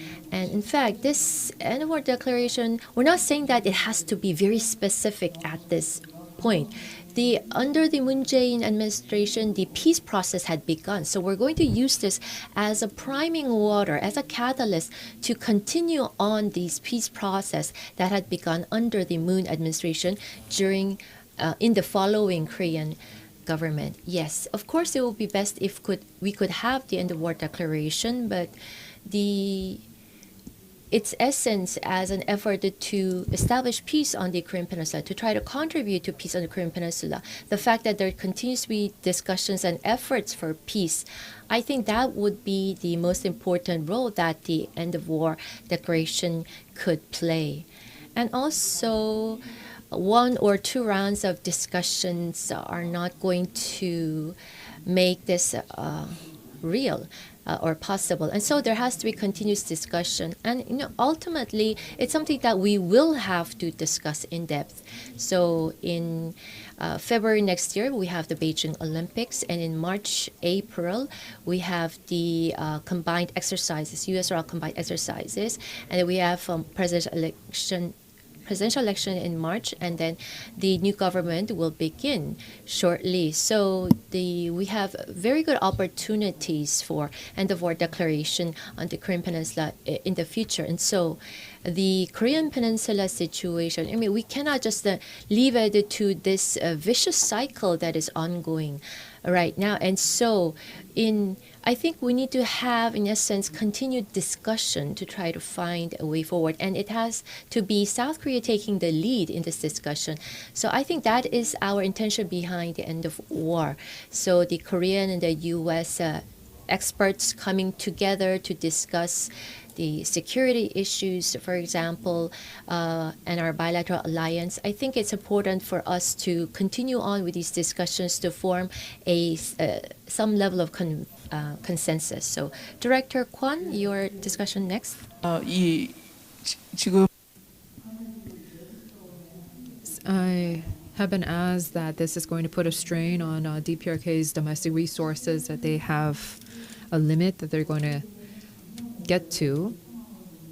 If we look at the situation last year and this year, it appears that the DPRK is really trying to squeezing out every last resource it has to try to maintain and stay afloat. For example, it is for confiscating personal property and reverting it to state finances and state resources. But the DPRK has been continuing to have this kind of net pick economy, which is leading to regeneration. It's a very kind of austere kind of economic mechanism. So this is to say that they're very used to staying in a situation of severe austerity, that they are used to being very strapped for cash and finances and resources. So I think that they have the wherewithal to remain afloat for about 2 to 3 years because they're so much used to these austerity measures. But there is something that the DPRK cannot ignore, which is that for a very brief moment in time, the DPRK residents were exposed to the market economy and they experienced that joy or that, the excitement of consumption and private consumption. So I don't know how long this kind of heavy control over the DPRK economy, the market economy, is going to last, because there could be that backlash from the people. And so this is something that the regime would have to think about, which is why I predicted that next year I think that the regime is going to relax some of its control over the market economy. With the border closures, I don't think it's going to be as tight as they are right now, which is why next year we think that maybe they're also going to release a little bit of their hold on the border closures. And my final point is that early on, Dr. Kim Yon-Ho said that since COVID-19, we have to formulate a kind of a new strategy to respond to DPRK security and economic situation. And this is something that I've also been considering and thinking about for a long time, because recently I think that there's so much skepticism over this engagement policy of DPRK. I actually think this engagement policy is still valid. But I don't know in the past whether the engagement policy has ever actually been operating the way it should have. So I don't think that it ever actually really happened the way that we intended it to. So my solution is that right now we're seeing this reorganization of the global supply chain. Perhaps right now, regarding the fourth industrial revolution, maybe there are some aspects that the DPRK contribute to, like rare earth metals, like magnesite. Those are some areas that are very important because they're raw materials that are being used in the fourth industrial revolution. So maybe in this repositioning of the global supply chain, that the DPRK can be incorporated into this new supply chain.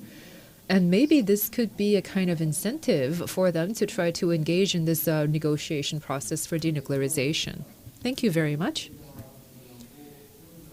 We've heard from the presenters and the discussants, so we would like to engage in more discussions with these different experts, but we have limited time, so I'm afraid that we would have to close the session now.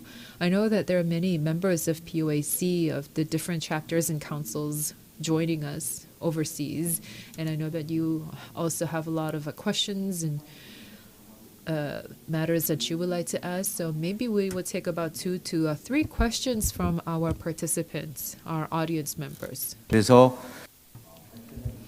So you can ask the question to the presenter or the discussant. So just designate to whom you're asking the question. First, Kwon, who is from a council member in the Caribbean. So your question, please. Hello, I am Kwon from the Caribbean district. So I was able to learn a lot about the end of war declaration through the forum today, so thank you. So this is my question. Professor Lee Jung-Chul mentioned that the end of war declaration is a priming water for the situation on the Korean Peninsula. We can take it lightly, just use it to form a consensus on the regional issues. So if that's the case, well, the U.S. Sino hegemony competition is becoming fiercer right now. If we have an end of war declaration, what would be the pros and cons for China? And why would China oppose this end of war declaration? So this end of war declaration, what is the cost benefit for China, and what will be the position of China? And the second question will be given by Kim Moo-Jin from the Brazil office. 네, 안녕하세요. Yes, hello. My name is Kim Moo-Jin. I'm from Brazil. I've been a Brazil immigrant for about 43 years, 1.5 generation, and I'm very proud of the fact that I'm Korean born and that I'm a Korean. And here in Brazil, with the PUAC Brazil chapter, we have been able to secure the consent of 172 federal congressmen and women here in Brazil. We're here to discuss the end of war declaration and peace, establishment of a sustainable peace regime. It looks like on the surface that this is something we can establish easily, but there are so many complex factors. I don't know why there are concerns over nuclear weapons when we're just simply trying to sign a small treaty. I don't know why the U.S. is complicating things.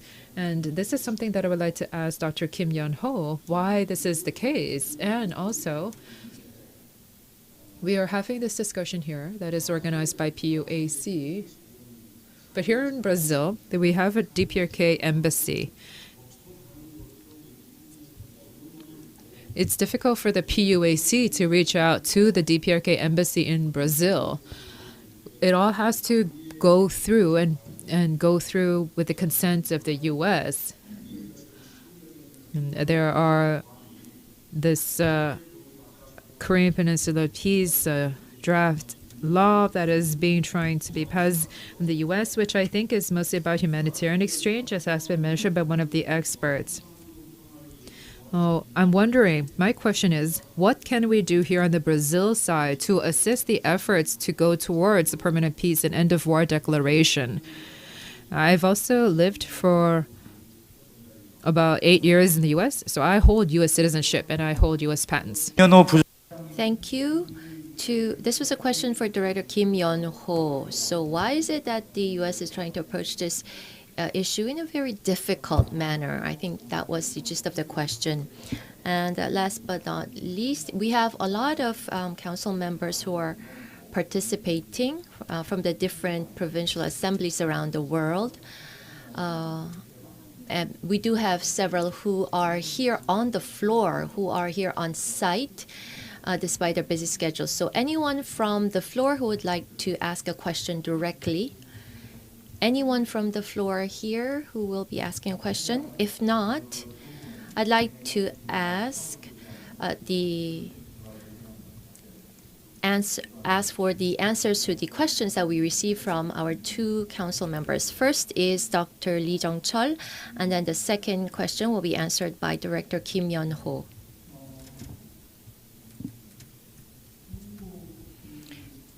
As for China, well, what would be its cost and benefits if it would not participate in the end of war declaration? Well, in principle, China is already not part of the end of war declaration. When we signed the armistice, it was not the Chinese government that was involved. It was the military, Chinese military at that time, that participated in the signing of the armistice. And so right now we have only 3 parties remaining. But China right now, its position is that, they do not want to be left out of the Korean Peninsula issue. So they're very sensitively reacting to this end of war declaration. That's why we continue to mention either trilateral or quadrilateral agreement. So in the Panmunjom Declaration, we talked about the trilateral agreement on end of war declaration. And since then, China is saying that there cannot be an end of war without China being involved. And then in 2019, President Xi Jinping visited Pyongyang and said that China understands or is willing to accept. So the official position of China is that end of war is needed for peace on the Korean Peninsula, and it would be best if China is included. But if the situation prevents that, then it's okay, even if China is left out. However, at least behind the curtains, China continues to say that, we want to have China included. But there are 2 aspects to the current end of war declaration.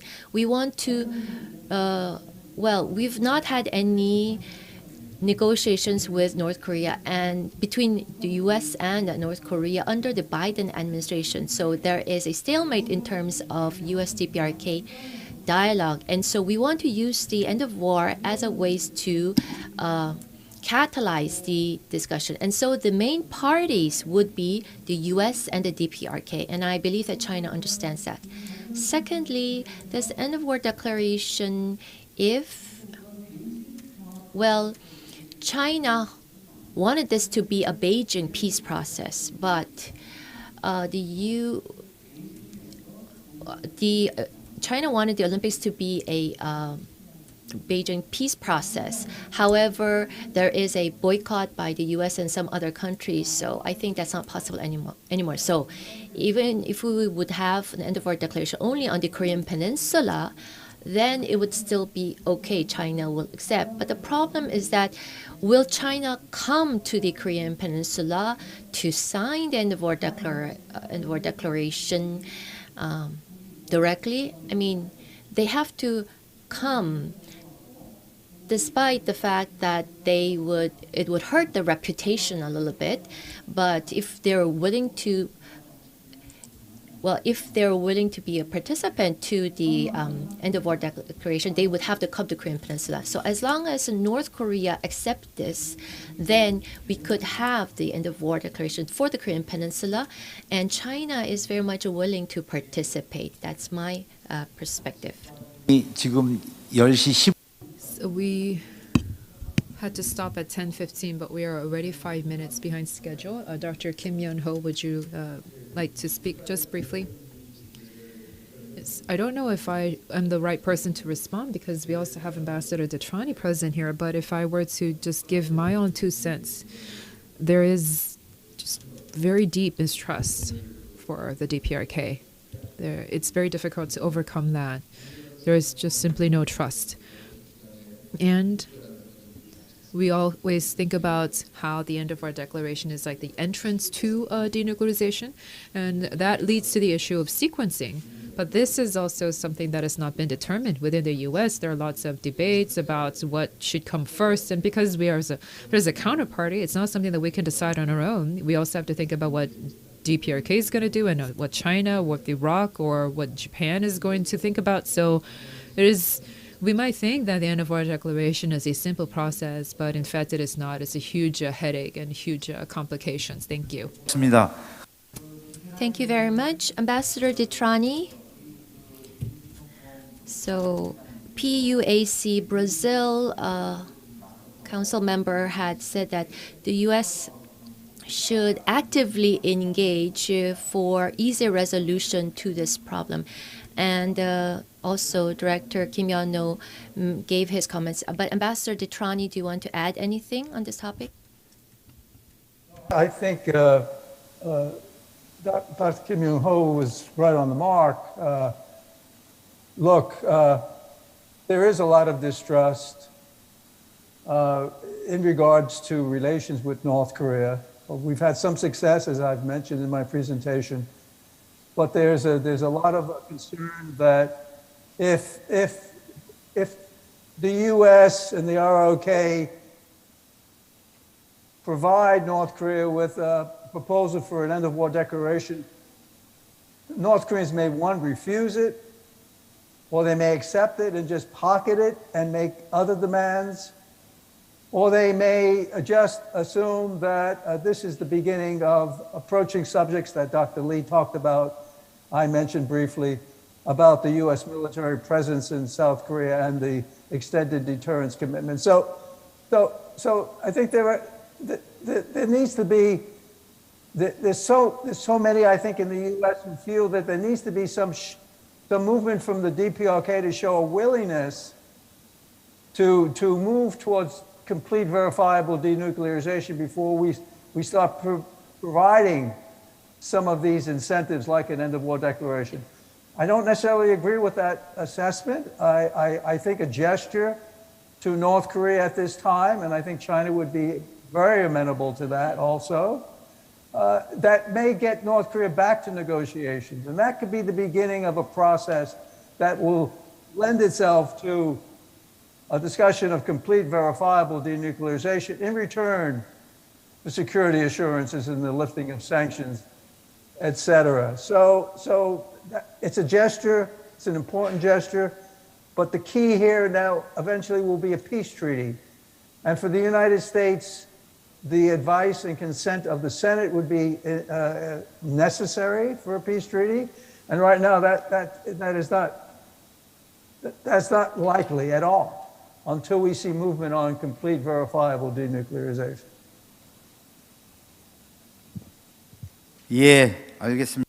Thank you very much for your intervention. It's so unfortunate that we don't have enough time to discuss this further, but In any case, we would have to conclude this session here, and about 10 minutes later, we're going to have the next session on U.S. policy toward the Korean Peninsula and the ROK-U.S. alliance. I know that it's evening time, quite late in Washington, so thank you very much to Ambassador Joseph DeTrani, Dr. Kim Yon-Ho. Thank you very much for joining us at this late hour where you are. And I would like to thank Dr. Lee Jung-Chul and Director Kwon Young-Kyung for your excellent presentations. With that, we would like to conclude this session on current state of affairs in the Korean Peninsula and the possibility of change in North Korea. Thank you.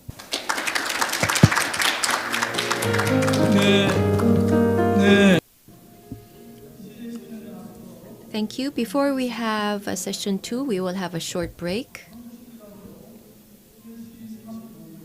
For Korean time, 10:35, and for the U.S. Eastern time, 8:35 in the evening. That will be the starting time for session 2. Thank you.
곧이어 이 세션 발표와 토론을 시작하겠습니다. Ladies and gentlemen, we will be beginning session 2 shortly, so please take your seats. For those of you who are still outside, please come inside and take your seats. We will be beginning session 2 shortly.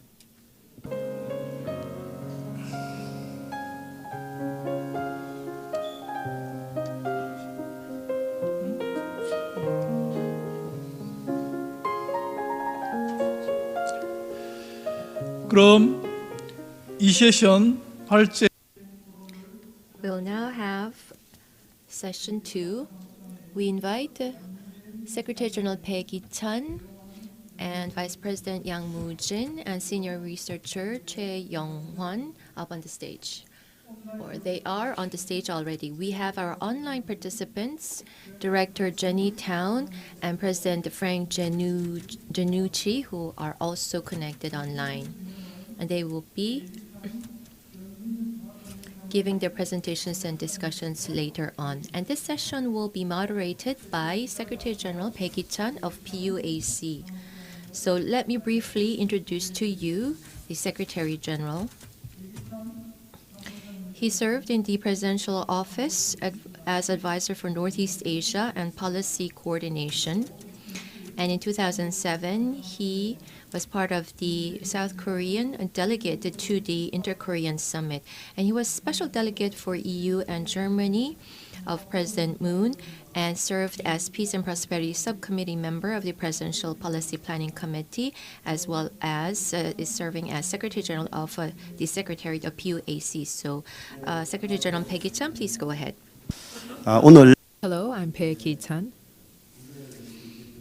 We have 2 sessions for today that are devoted to discussing how we can establish a peace regime on the Korean Peninsula. In the first session, we talked about the current state of affairs in the Korean Peninsula and the possibility of change in North Korea, focused on the DPRK, look at relevant issues such as the end of war declaration. The second session, we're going to talk about the U.S. policy toward the Korean Peninsula and the ROK-U.S. alliance. And so in this session, we will be focusing primarily on the U.S. Perspective. Of course, in the first session, where we discuss the end of war declaration, in this second session, we can also further elaborate on our thoughts on the end of war declaration, but also with some emphasis on the ROK-U.S. alliance. Unlike the first session, in the second session, we have many presenters from the U.S. side, so the presentations are primarily from the U.S. We have 2 colleagues. First is Frank Jannuzi, President and CEO of the Maureen and Mike Mansfield Foundation, who is going to be discussing stabilizing peace regime on the Korean Peninsula and ROK-U.S. relations. After Dr. Jannuzi, we'll be hearing from Jenny Town, Senior Fellow and Director of Stimson's 38 North. And Director Town will be talking about denuclearization of the Korean Peninsula and the improvement of U.S. DPRK relationship. In the 2 presenters, Frank Jannuzi, his presentation is a little bit more comprehensive in scope. So we're going to hear first from Dr. Frank Jannuzi, and then we will hear from Dr. Town. After we finish hearing from these 2 presentations, we're going to hear the discussion points of Dr. Yang Moo-Jin, Vice President of University of North Korean Studies, followed by Choi Yong-Hwan, a Senior Researcher at INS, the Institute for National Security Strategy. We have about 80 minutes given to us. For our presenters, I'd like to give you about 10 minutes for your presentation. I know this might be a little bit tight, but if you can keep to 10 minutes, that would be great. And for our discussants, I'll give you about 5 minutes each. And then we would have continued back and forth. The presenters would respond to the discussion points for about 1 minute and 2 minutes, and then in that process, hopefully we can have also a panel discussion, an overall discussion. Maybe think about one specific debate item, and we can maybe debate that for about 20 minutes.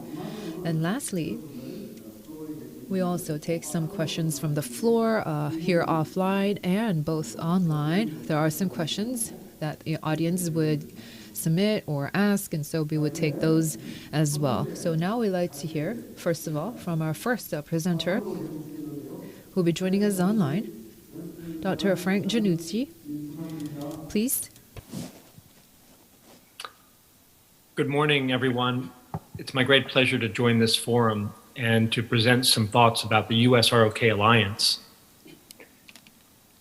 I start from a position of optimism about the certain commitment of the United States to peace and stability on the Korean Peninsula.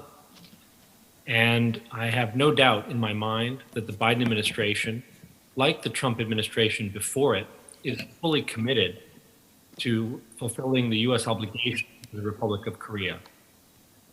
Of course, in any alliance relationship, there are mutual obligations, and the Biden administration, like the Trump administration, has not been shy about communicating some of those desires about what the United States hopes the ROK will bring to the alliance.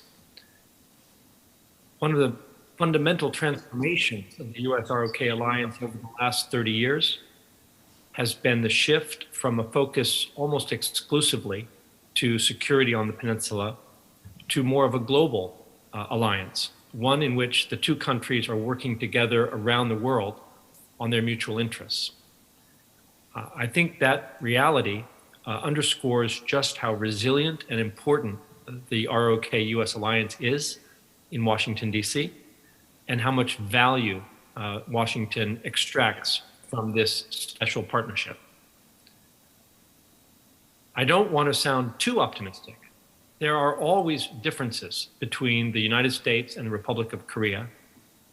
It is natural that these two democratic allies should view the world through their own unique lenses. And this is not something that we should view as harmful to the alliance. It's a necessary component of the alliance that each country prioritizes its interests and chooses its interests according to its own national circumstances. With respect to the Korean Peninsula, this manifests itself in two important ways right now. One is that the situation of security on the peninsula is naturally going to be a higher priority for Seoul than for Washington. It's a simple matter of geography. And Washington's patience with a very imperfect peace on the peninsula, an unstable peace, doesn't mean that Washington doesn't care about denuclearization. It just reflects, I think, the skepticism in Washington that any major progress can be made in the near term. For the Moon administration in Seoul, trying hard to bring about peace and security on the peninsula is a understandable top priority. And I think everyone in Washington understands that. So one difference is simply a matter of priority. And anyone who tells you that the Korean Peninsula is the #1 priority for the Biden administration is lying. The #1 priority is domestic economic recovery and strength. Probably a #2 priority right now is strengthening the foundation of American democracy against internal threats. A third priority on the foreign policy front is the crisis in Crimea and Ukraine. A fourth priority on the foreign policy front is the nuclear negotiations with Iran. To be brutally honest, the North Korean situation barely ranks in the top 10 in Washington. So no one in Seoul should be surprised by this, but you also should not be too disappointed because the United States' top 10 priorities is pretty good. Another area where the two countries view the world a little differently is the role of China in the world. And again, this is a natural difference brought about by history and geography, as well as comparative national power. I think what's really important for my friends in Korea to understand is that Washington does not need or expect the Republic of Korea to be 100% in agreement with Washington about the nature of the Chinese system, about the challenges that China poses to the world order, or even to be 100% in agreement on how to try to bring about changes in China's human rights record or other areas where China flouts international norms, as in areas of freedom of navigation or respect for intellectual property. We have many common interests, but we don't view China identically. And that's okay. One of the areas where we view China, I think, much the same is the critical role that China is playing and must play in terms of helping to bring about peace on the Korean Peninsula. And it's vital that any attempt to bring about peace and denuclearization enjoy Chinese support. Now, it's the Korean Peninsula. It's not the Chinese Peninsula or the American Peninsula. It's the Korean Peninsula. But both China and the United States have important roles to play in trying to bring about peace and denuclearization. And again, anyone who tells you that Washington wants to pursue a strategy on the Korean Peninsula while ignoring China, they don't understand Washington. I want to leave plenty of time for discussion, so I'm going to wrap up with 3 quick points about the current situation with the US-ROK alliance. First is where I started, that I'm very optimistic about the shared interest, not just on the peninsula, but globally. I'm very comfortable with the differences that exist in how we prioritize the goal of making peace with North Korea and denuclearizing North Korea, as well as the differences that exist in how we do achieve. Where I think that we need to narrow our differences is in our understanding about how to get the peace process on the peninsula moving. And in the Q&A and in discussion, I hope we can talk about the end of war declaration. Personally, I think the confusion in Washington over this end of war declaration idea stems from a very basic fact. Those in Seoul who are encouraging the United States to issue some sort of end of war declaration repeatedly say that this is just a symbolic gesture and that the fundamentals of our approach to the peninsula would remain unchanged. There would still be sanctions on the DPRK because of their nuclear and missile activities, and there would still be the rock-solid commitment to the US-ROK alliance, including US forces on the peninsula, and that nothing would change. But if that's true, then how can the end of war declaration be something significant? If it requires no changes, if it is simply symbolic, then how can it accomplish the tasks which those who are advocating it claim that it will accomplish? In my experience, empty gestures often result in empty results. So I think the end of war declaration is actually a good idea, but I think it must be accompanied by some form of down payment on peace and denuclearization. And we can haggle over the size of the down payment. But if it is simply words on a piece of paper, then I question the likelihood that it will accomplish much, if anything. And I also question that the DPRK will attach much value to empty words on paper. I think the DPRK also expects that an end of war declaration would in fact involve some down payments toward peace on the peninsula. So let me end my remarks there on that mixed picture of optimism. I hope some realism about the differences that the US and ROK must embrace as part of our alliance, and also the gap that we need to close in our understanding of the end of war declaration and how to proceed with an end of war declaration in a way that will actually yield results and not just be empty words on paper. Thanks so much. 감사합니다. 네, 프랭크 자누치 소장님 아주 Yes, thank you very much for that very straightforward, direct talk. 제니타운 Next, we'd like to move on to Director Jenny Town. Your presentation, please.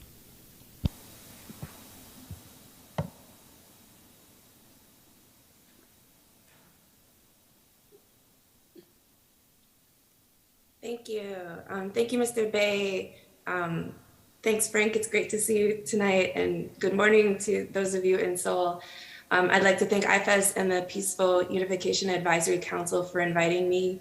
I miss the days when we can meet in person, and I do hope we can get back to that someday.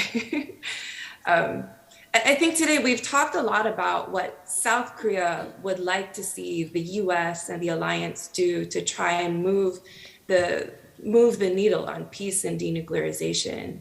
But I think it's important to look at why we're at a stalemate in US DPRK relations. And so, while there has been several attempts and multiple agreements signed over the years that are aimed at achieving the denuclearization of the Korean Peninsula, none have been sustainable over time. And because of that, there's deep, deep mutual mistrust that has been built up over the years.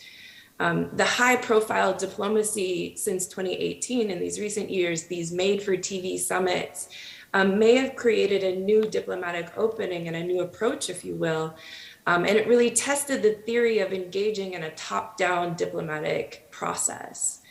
But at the same time, while the process held a lot of potential, the expectations were not managed well.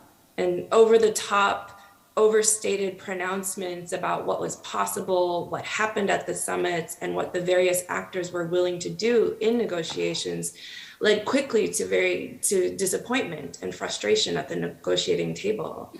The Hanoi summit, I think, was a pivotal moment. It was consequential, one that is likely not to be forgotten in Pyongyang anytime soon. So expectations leading into Hanoi were high.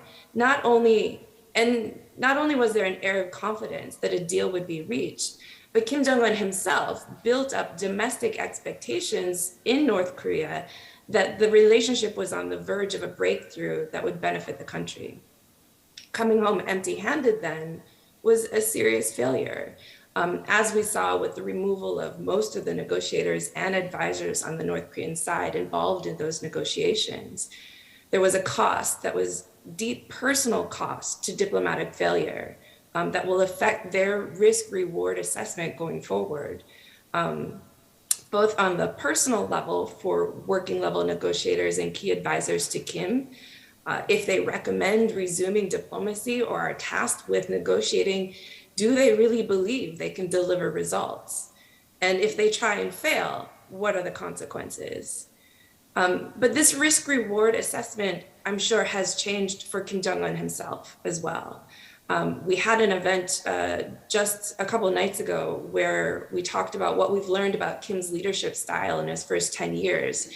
We've learned that he's results-driven and he's willing to admit failure. However, while he might be willing to admit some level of policy failure, it's certainly not something he wants to do, and especially at a time when the country is going through hardships. That's not political capital he'll likely want to spend anytime soon. So getting him back to the table or getting him to even send a team back to the table will require pretty high confidence in being able to achieve results. So I think this also helps explain why the current Biden administration's invitations of negotiations anytime, anywhere is miscalculated. I've often heard coming from Washington a sense that they don't understand why North Koreans wouldn't come to the table to even hear out what the new administration has to say and see what's possible. But this assessment fails to consider that US policy messaging under the new administration, while describing a calibrated and practical approach, has focused heavily on the threat North Korea poses and the need to resume nuclear negotiations. This does not reflect the multiple lines of effort that were established in the Singapore Joint Statement that put equal priority of transforming the bilateral relationship, transforming the security environment, as well as denuclearization. And so instead, we seem to have reverted back to a more sequential stance, as we talked about in the previous session, of denuclearization before peace and normalization. Moreover, the US has not offered any unilateral measures, is not willing to offer or signal anything that would create an environment for negotiations to resume or encourage or incentivize the process forward, similar to what we saw North Korea do back in 2018. Even on the humanitarian front, it's often framed as using what appears to be a very dire situation in North Korea to create a diplomatic opening. But not only does this politicize aid, but it automatically puts North Korea in a position of weakness when coming back to negotiations with the United States. And certainly this is not a position they want to be in, and one they have tried very hard over the years to overcome. So in other words, while the political will to negotiate is clear, the messaging leaves little indication of anything new, or that especially that short-term outcomes are possible. And so without a specific offer or clearer messaging about what can be gained, anytime, anywhere it comes across as an offer for long, drawn-out talks that may or may not amount to anything. And while granted, that is the nature of negotiations, nothing is ever guaranteed, that is a risk likely too high to take on the North Korean side at this point in time, with the memory of the Hanoi failure still fresh and the current domestic environment already fraught with numerous challenges. And so personally, I think it's time for the US to really rethink our approach to North Korea. And I hope to be a little instructive here so that we can help try to break this stalemate. And so I think central to this rethinking is a dire need to create a negotiating process that can build trust. The mutual mistrust is too high on both sides, making the concept of long drawn out negotiations for a big agreement that may or may not be implemented after it's signed, after all of that work, is simply not an attractive option for either side, really. We need a process that allows for small but frequent outcomes that can be implemented as negotiations continue on the higher order issues to build a track record of implementation and success. And this would help build trust and start to create the political cover needed on both sides to justify continuing negotiations. So this would also help build confidence that we're not just talking for talk's sake. Let's get away from this open-ended, let's just get to the table and see what happens. This isn't how the North Koreans negotiate. Instead, we should consider how can we negotiate from the outset, even before we come to the table. It might not be in person, of course. We can always employ letters and messages, and certainly it doesn't have to happen in public view.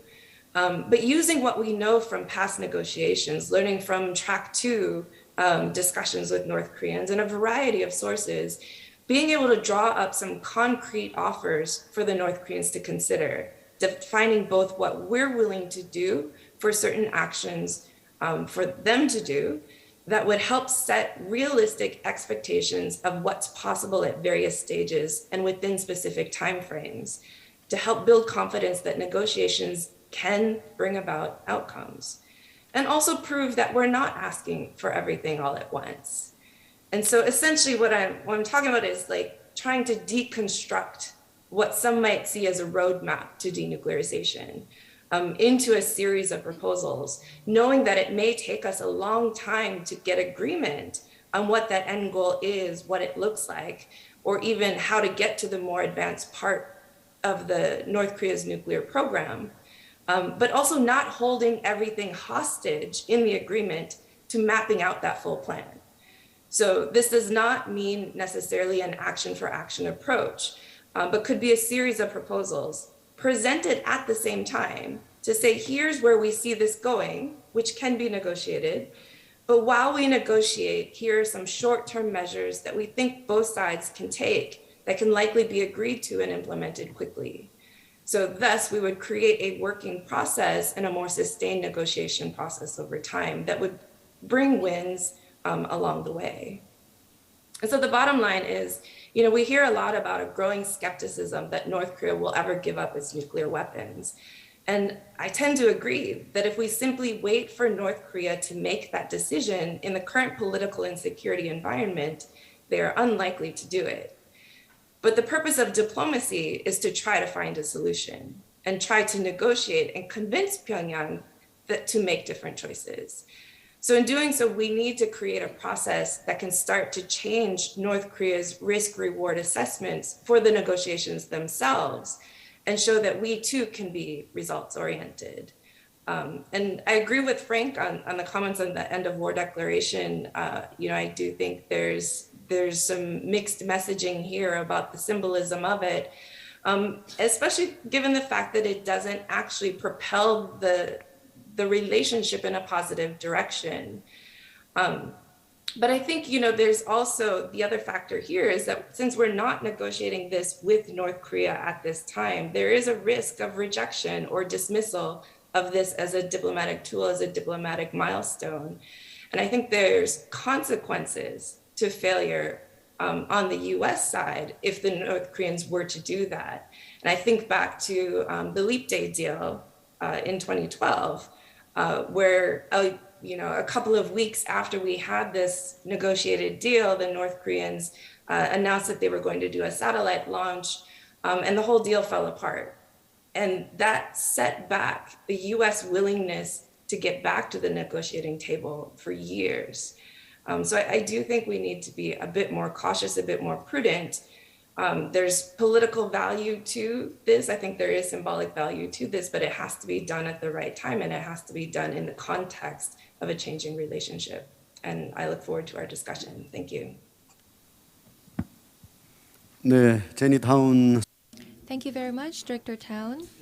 So she talked about very specific negotiation approach measures. So the opportunity cost and the cost of failure was also mentioned.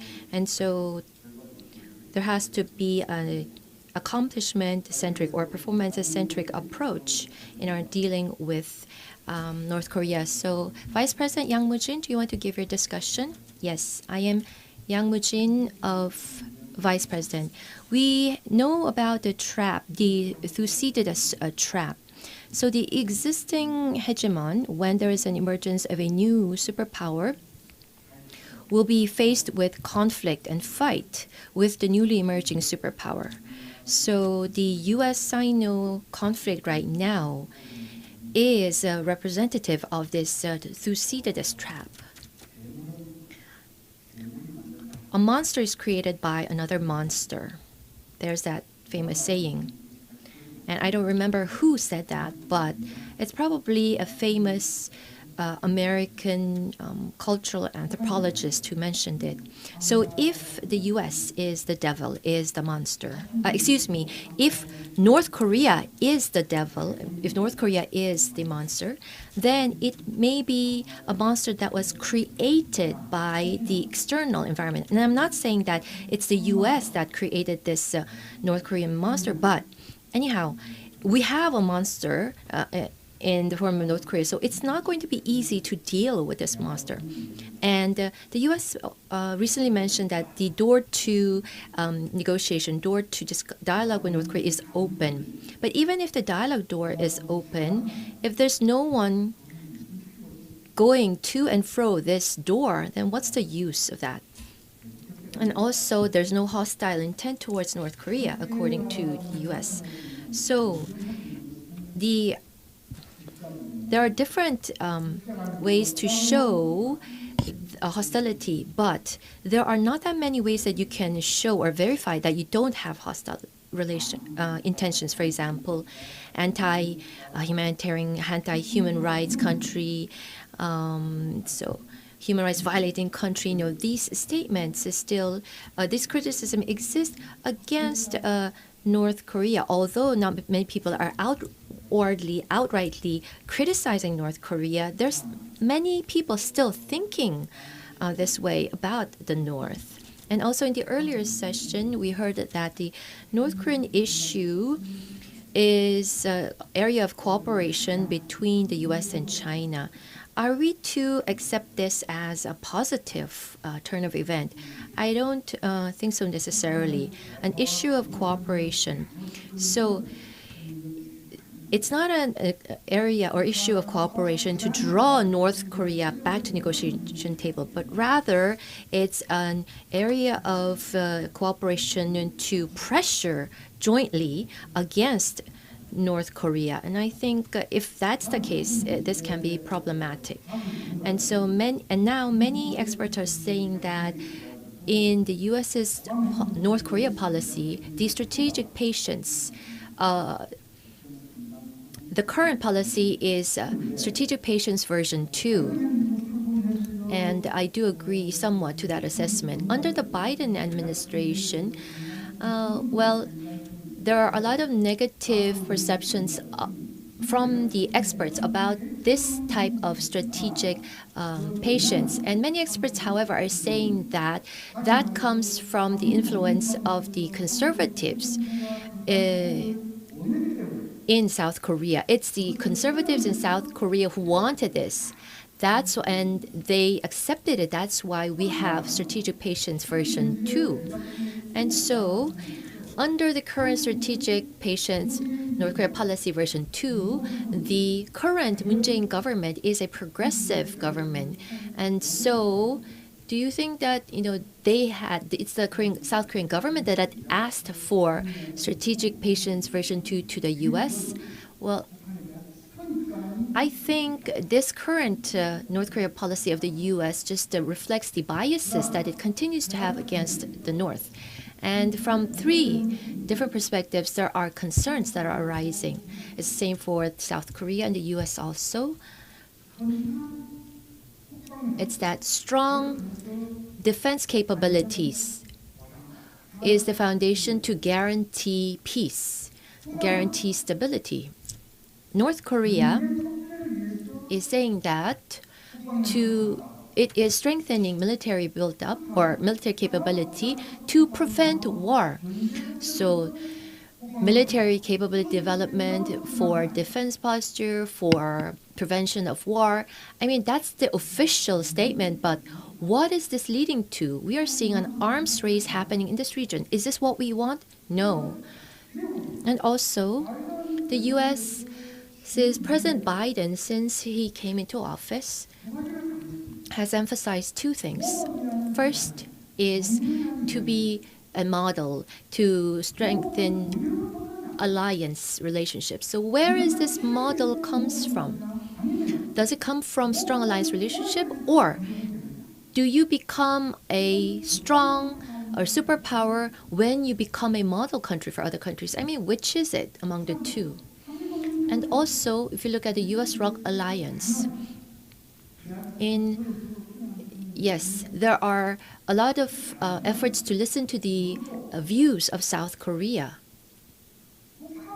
So if that's the case, at least since we are good allies, I think the U.S. should be willing to listen much to the perceptions and views of South Korea on the North Korea issue, and also South Korea should be willing to listen more to the U.S.'s ideas or proposals on global issues.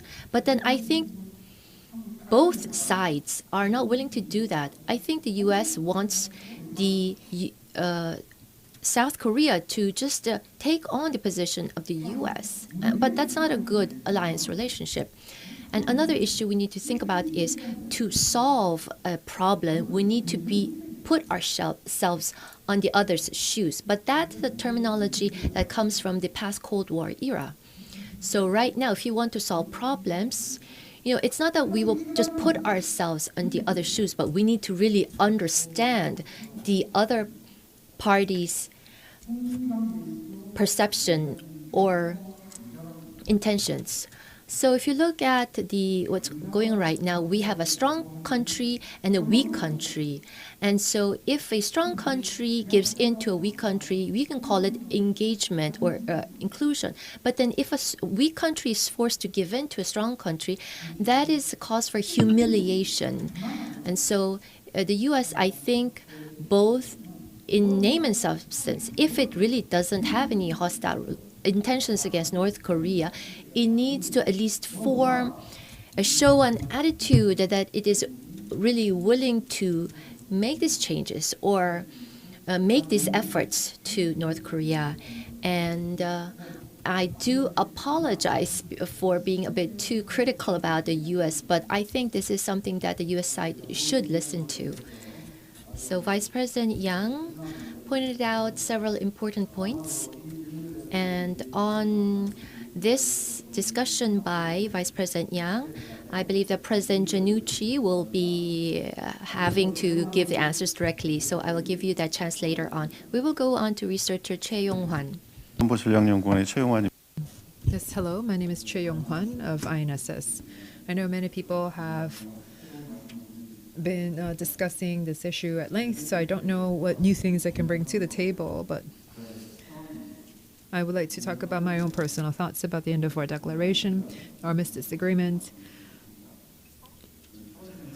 Two things in particular.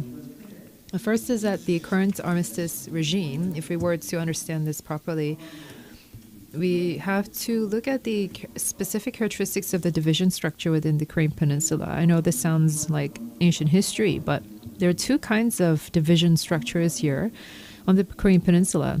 There's the Inter-Korean division, and there is that Cold War structure involving Korea, U.S., North Korea, Russia, Japan, China. No. Korean War was a domestic civil war, but dozens of countries participated in the war as well. The armistice was the quick stitch fix to this, and to try to ease the armistice regime, we have to solve the tension between the two Koreas, but also this Cold War structure in East Asia. Therefore, to try to establish peace on the Korean Peninsula, I think that this is really quite a very difficult challenge. The problem right now is DPRK's stance.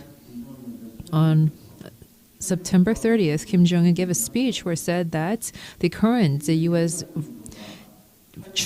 is a new Cold War.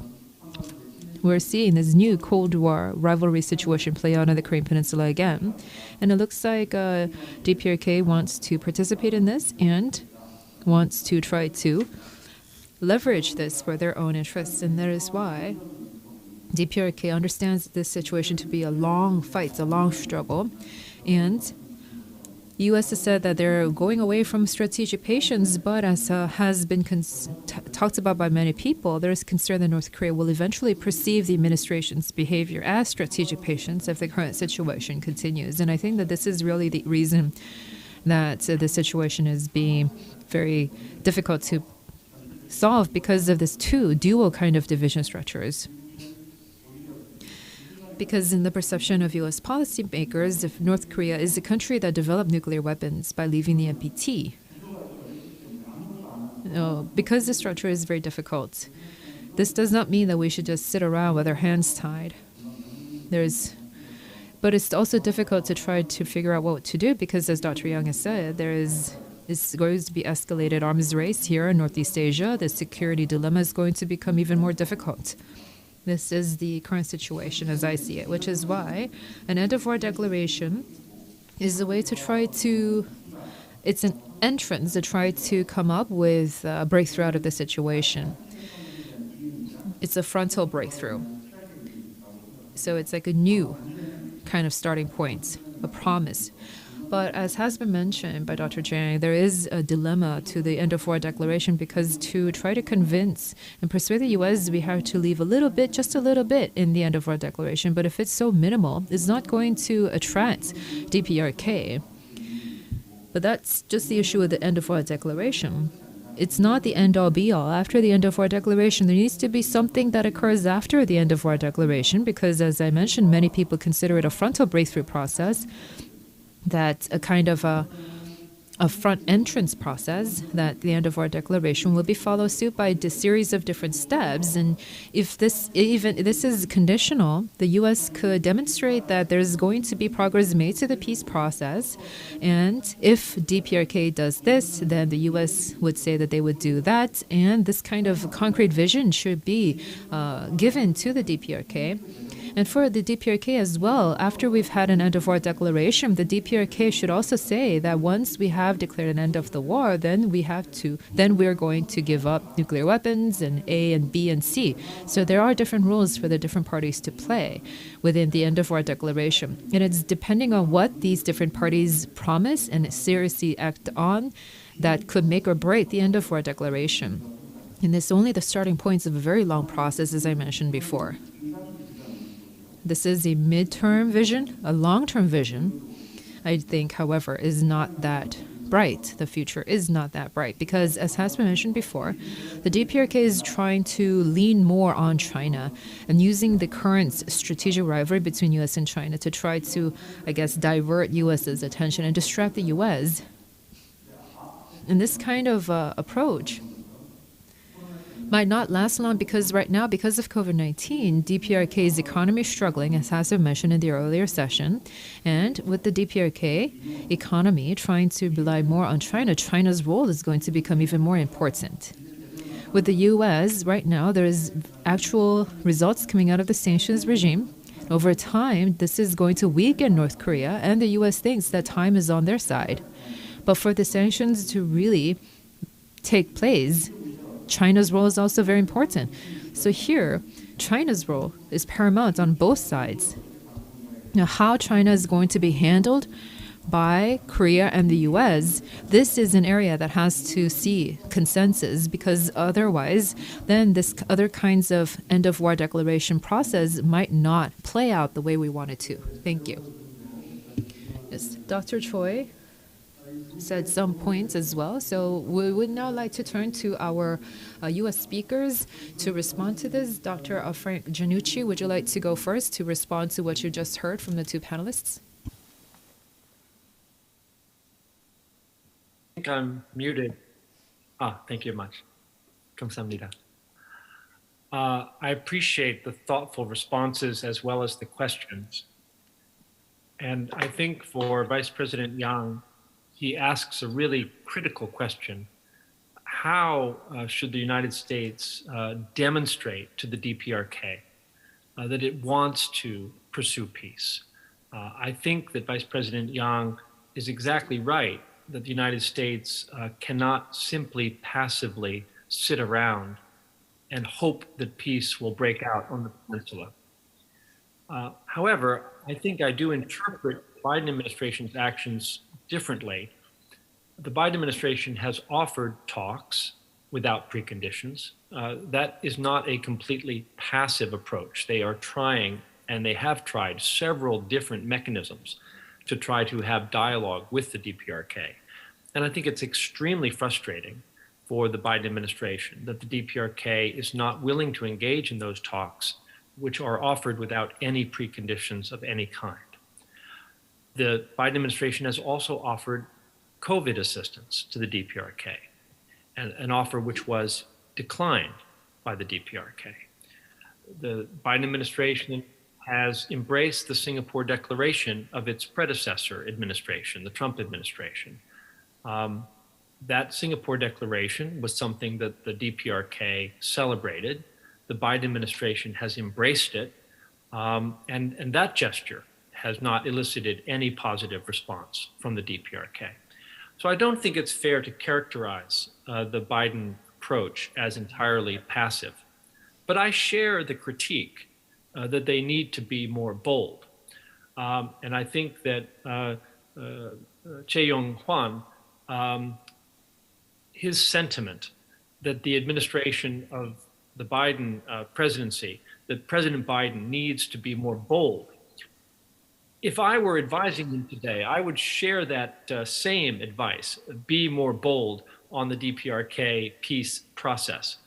But I think it is vital for our friends in Seoul to appreciate the political context in which all of these discussions are happening in Washington, D.C.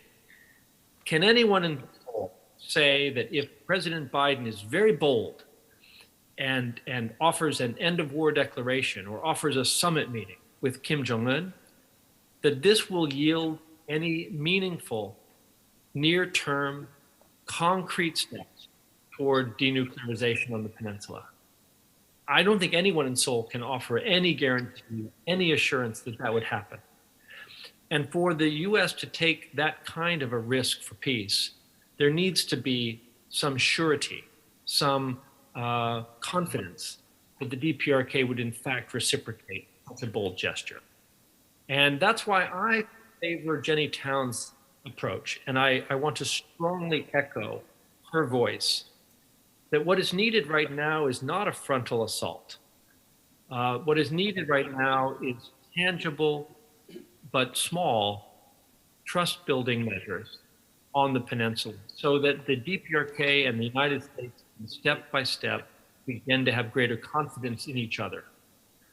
I think without that, the prospects for any real progress toward peace and denuclearization will remain quite bleak.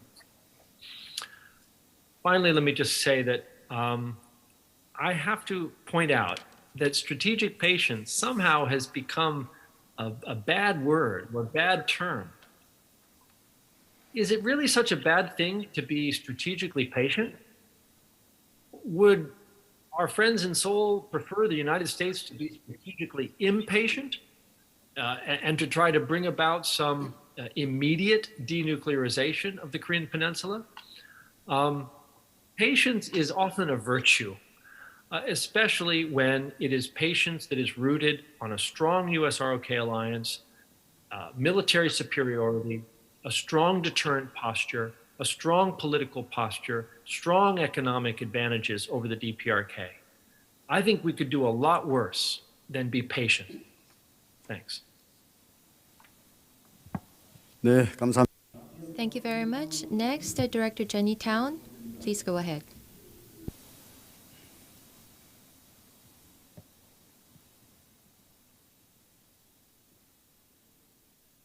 Thank you. I also I appreciate the comments from both Dr. Young and Dr. Choi, and echo a lot of what Frank has talked about. Although my feelings about strategic patience are a little bit different. That, you know, again, it's one thing to. I think he's right in the fact that the Biden administration has not been idle on North Korea. A lot of this does depend on North Korea responding to measures, but I don't think the US messaging, again, has given the indication that anything is really possible in the short term. And what we've seen from the North Koreans is that, you know, they don't want to negotiate for years, you know, like the JCPOA took 12 years to negotiate. That isn't what they're looking for, but they need results quickly. And I think until the messaging starts to indicate that there's opportunities for quick wins and frequent wins throughout the negotiation process, I think that risk reward assessment is just, it's not there right now. I would say, you know, the end of war declaration, what I find also a little bit problematic about this discussion is that it's not just the US actions that matter. And we are at a political moment where South Korea's military buildup and defense buildup is also being very closely watched by the North Koreans.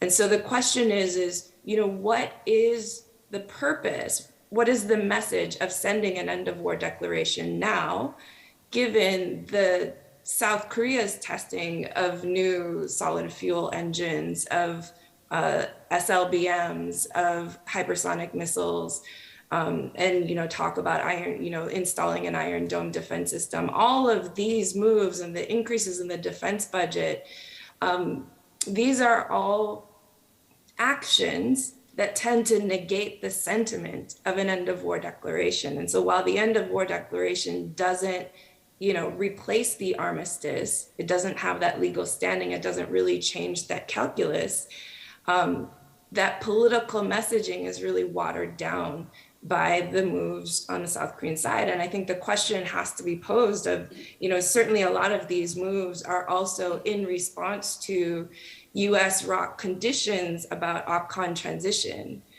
And I think there's questions here as to whether South Korea in the course of also talking about an end of war declaration and talking about, potential collective bargain with North Korea that includes both US and South Korean incentives, we talk about this a lot on the economic side for South Korea of the Kumgang and Kaesong projects, but I think we have to talk about it on the security side as well.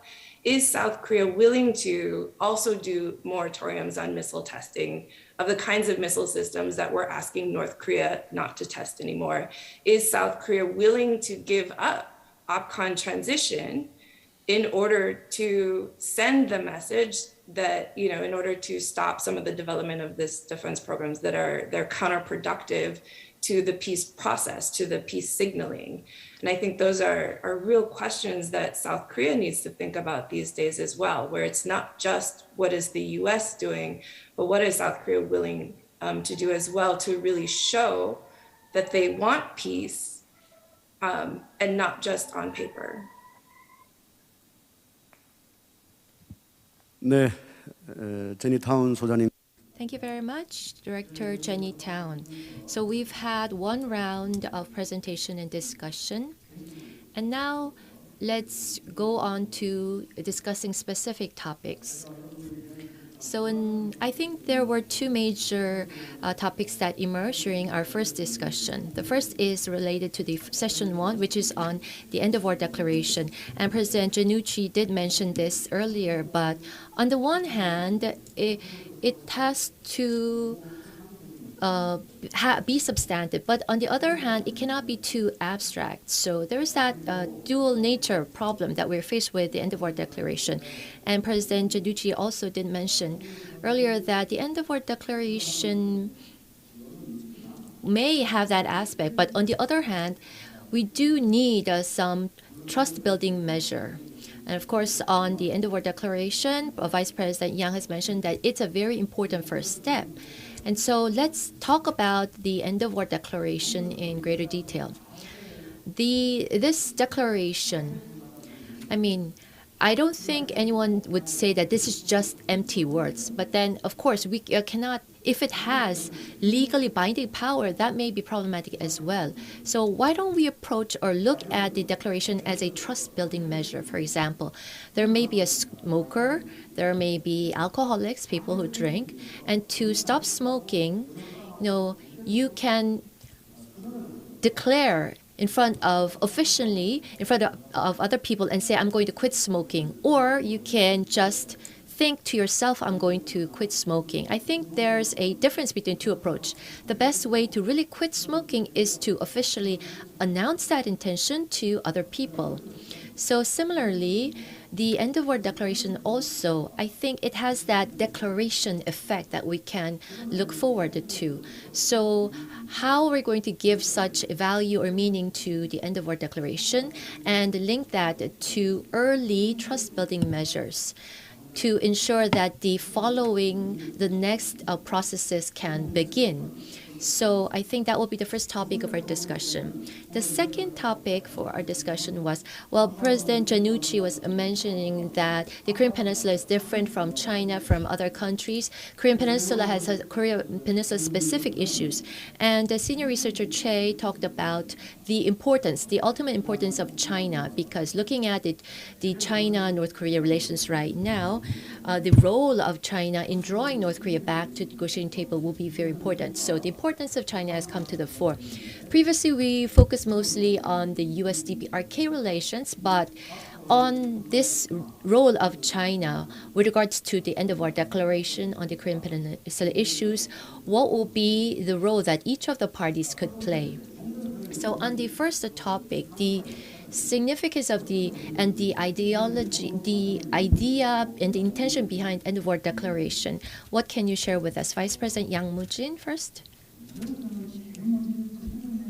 The first country that first mentioned the end of war declaration was the US. In 2006, the son of President Bush first mentioned this. Of course, it's conditional. North Korea should show clear intentions for denuclearization, and then we could end the war officially. And President Moo-Jin was asked to relay that message to Kim Jong-il. And so, in fact, during the Inter-Korean Summit, President Moo-Jin relayed that message to Kim Jong-il, and Kim Jong-il responded, it's meaningful, it's very meaningful. And secondly, let's not just stop at declaring the end of war, but we should go further to have a peace agreement. So President Moo-Jin, we wish you luck in your discussions with the U.S. So that is the very specific message that Kim Jong-il had sent to the U.S. and South Korea. So seen from that perspective, we had the 4-7, 9-1-9, and a series of agreements which all talk about or contain some element of end-of-war declaration. So right now, the U.S. DPRK talks have all stopped. So this stalemate, this impasse, we need to find a breakthrough. And so we need an issue where all four parties can agree. And that issue is the end of war declaration. That is why President Moon at the UN General Assembly meeting had first given this proposal. And so the significance of the declaration will be threefold. First, in the Korean-US DPRK dialogue, it's a priming water for the dialogue. And so because if dialogue begins, then we can have progress on peace. Second, it can be a catalyst for discussions or dialogue on denuclearization, because this cannot end at just being a dialogue. There has to be trust building. And so it's a catalyst for trust building between the two Koreas and the U.S. and DPRK also. And lastly, President Jannuzi mentioned that in talking about the denuclearization, on the declaration, I mean, there has to be some substance to it, but no, this is just a political declaration. So just give me one more minute. You can just contain all of the detail in a single page. 3 keywords are important. First is, let's stop war. It's a commitment to stop war. Second, stable management of Korean Peninsula. And stable management means that the armistice will be effective until the actual formal denuclearization. And third is mutual respect. And so the main issue here would be that this will be a sort of a non-aggression agreement between the U.S. and DPRK. North Korea is saying that it has been included. And the U.S. is that, well, it means that we cannot include it because it means we lose our military option against North Korea. So I think that's the key here.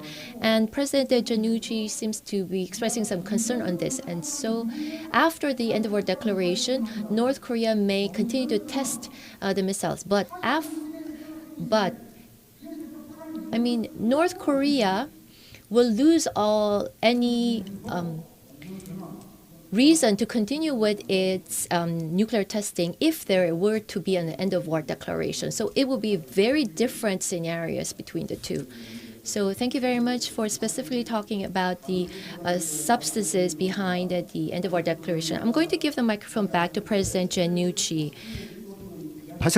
So we talked about the necessity for work to denuclearization. Do you think that an end-of-war declaration is very necessary in this regard?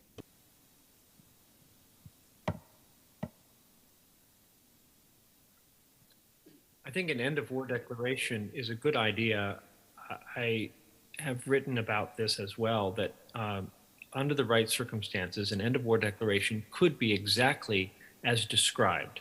It could be a catalyst for the peace talks that need to follow such a breakthrough moment. My main concern about the end-of-war declaration is that it is being oversold in terms of what it can accomplish by itself.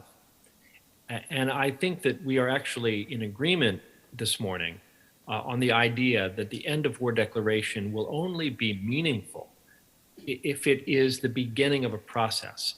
That process leads to the construction of a peace regime, and at the end of that process, it would end in a peace treaty. That might take a very long time. However, I am a little bit more nervous about how the DPRK would view an end-of-war declaration and what their expectations would be. previous speaker talked about the armistice remaining in place after the end of war declaration. But we all know that the DPRK has ceased its cooperation with the armistice. They have, since 1991, have systematically undermined the armistice mechanisms. So I'm a little bit, forgive me for being a little bit suspicious about how the armistice can be reaffirmed after a peace declaration when the DPRK isn't respecting the armistice right now.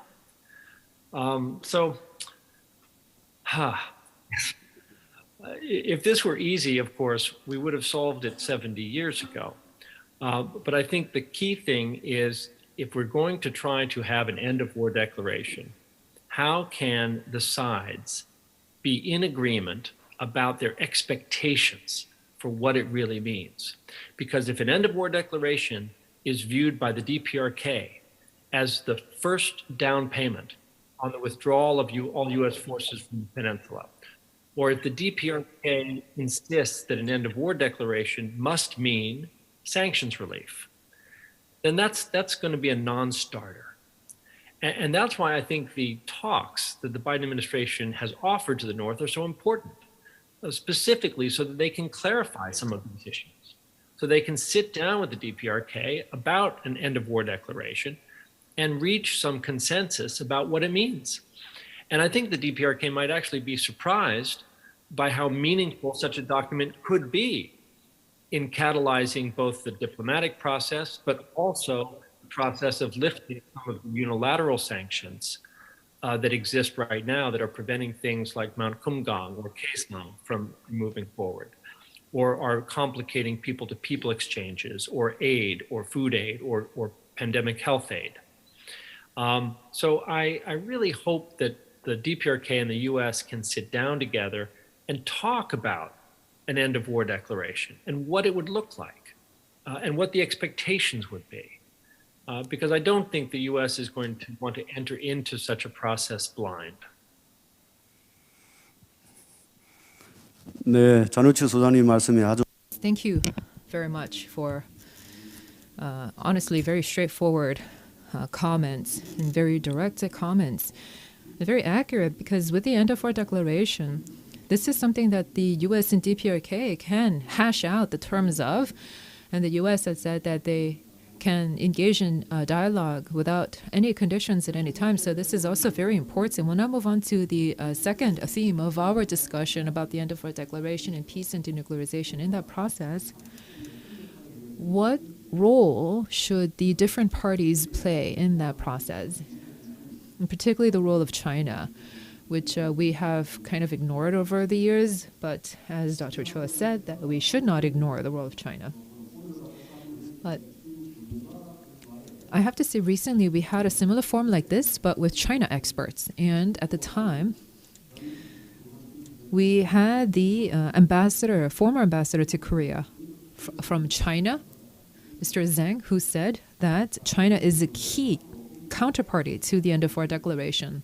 It's a main party to the end of war declaration. So how should all these different parties resolve this issue? Because with the peace agreements, I think that over time we have tried to talk about different two channels where all the different parties would come to the negotiating table and come up with a single kind of peace agreement, and the other is where a 2+2 kind of mechanism can be enabled, where the two Koreas would come up with an accord, and the U.S. and China would later approve or kind of authorize that kind of peace accord. So there are these two kinds of possible methodologies that we can use, and I think that with the end of war declaration, we can possibly think of either of those strategies, because earlier on when Dr. Jannuzi said, the end of war declaration is a Korean Peninsula issue, and the Korean Peninsula are the direct parties to this very important issue.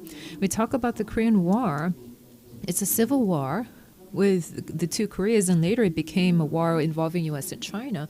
So with peace and end of war, it should also begin with the two Koreas and later expand to include U.S. and China. So that could be a possible scenario that we can consider. So in this regard, what are the roles that different parties should play in the end of war declaration? With that, Dr. Choi, would you like to say a few words?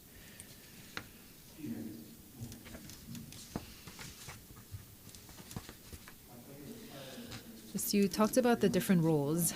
I have to say I don't have a lot to say about the roles of the individual players in this regard, but I think we really have to think about China's position regarding the end of war declaration, and this is completely something that I am guessing, but talk about how in 2018 there was a peace transition, and the DPRK said that Kim Jong-un came to a determination that peace would be the new kind of a policy.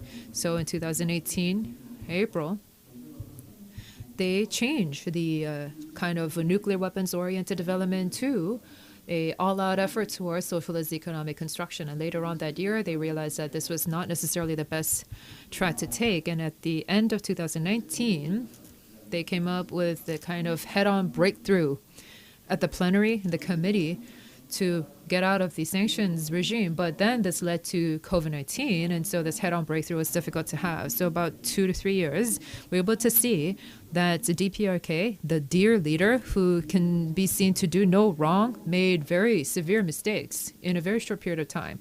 Within the DPRK system, it's very difficult to try to correct this kind of a mistake. So that is why they are afraid of making the third mistake, because dear leader can do no wrong. If he makes the third mistake for the DPRK, that will be unacceptable, nearly impossible to consider, because the leader's leadership has already been suffering. It has been weakened.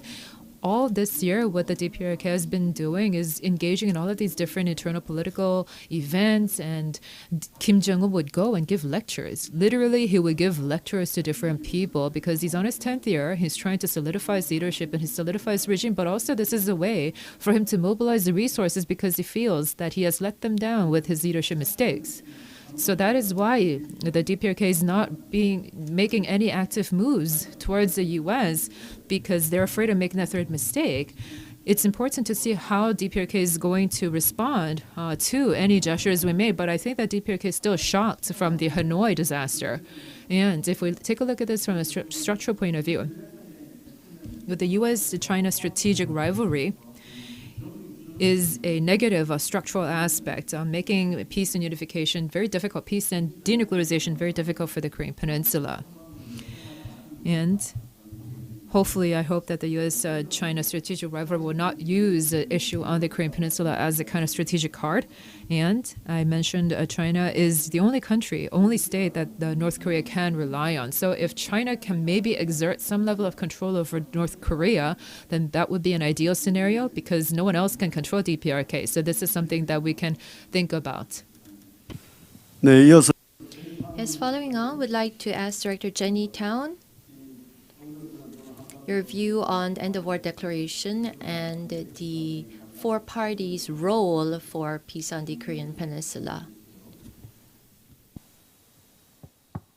Well, I really appreciate Dr. Choi's comments. I think he's spot on in terms of how the North Koreans are looking at this. And yes, this issue of an end of war declaration is not new. It has come up over the years, and the North Korean view of it has changed over the years as well. So sometimes it's more feasible than others, sometimes it's more meaningful than others.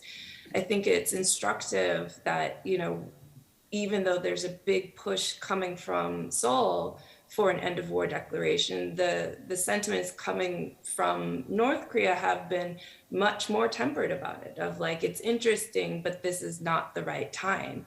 And again, it goes to this political signaling. It would have been meaningful if it had been, it was included in the draft agreement that they had at Hanoi that they couldn't come to full agreement on, as something as part of a package that was a trust building measure, and that it was reinforcing the idea that the relationship was changing.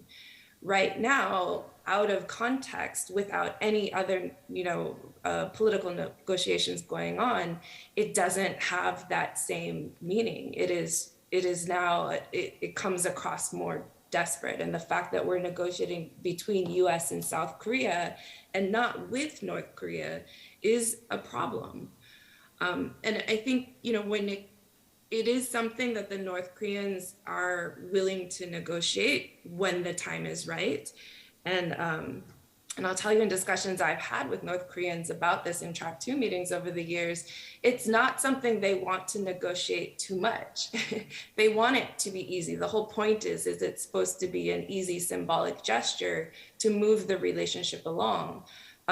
The idea of trying to get too many actors involved and trying to make it too meaningful is also very unappealing to them, as this is supposed to be something just easy to kick off a process. But I think, again, right now, I think the Chinese are supportive of the effort, but it's very unclear what the purpose of it is right now and what expectations come with it. And I think as previous speakers have mentioned, and as Dr. Jannuzi talked about earlier, was, expectation management is everything here. Trying to issue a declaration, first of all, when there's no trust, I think you have to question the value of that declaration and how much the North Koreans really think it's meaningful. But then even the idea that we don't agree on what the expectation of an end of war declaration is also instructive of, before we give this to the North Koreans, if our messaging isn't clear about what this means, how are they going to have the same expectations once they receive it? And so, I think this is something where it is a good diplomatic tool at the right time, but something that needs to be negotiated with the North Koreans directly. And if we're going to include the Chinese have to be part of that conversation as well. I find that US, China, there is room for cooperation on North Korea, but there is not agreement on the right approach to North Korea. And so there's always this push and pull of the Chinese are supportive of diplomacy, as long as it doesn't go too far too fast. And the question is again, what are the actual expectations that are attached then to this end of war declaration? Is it too far too fast? 네, 감사합니다.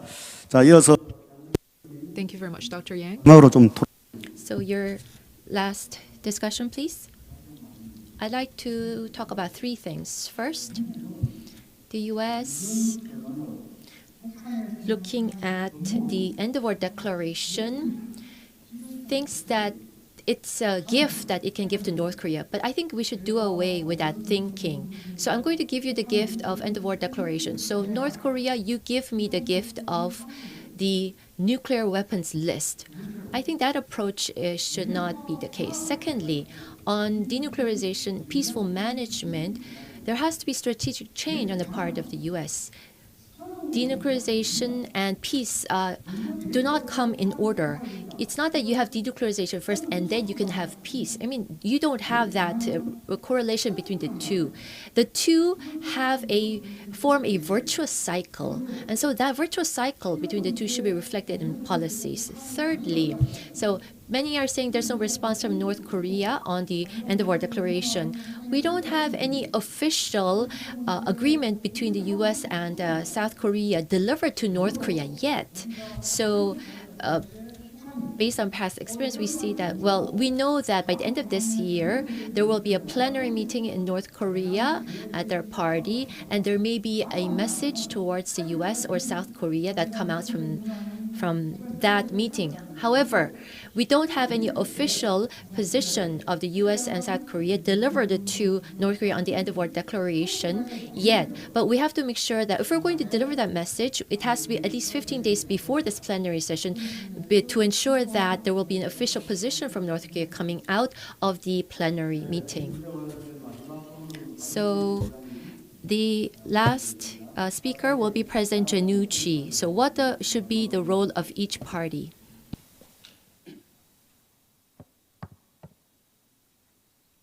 Thanks so much. I found this discussion to be extremely rich and very informative.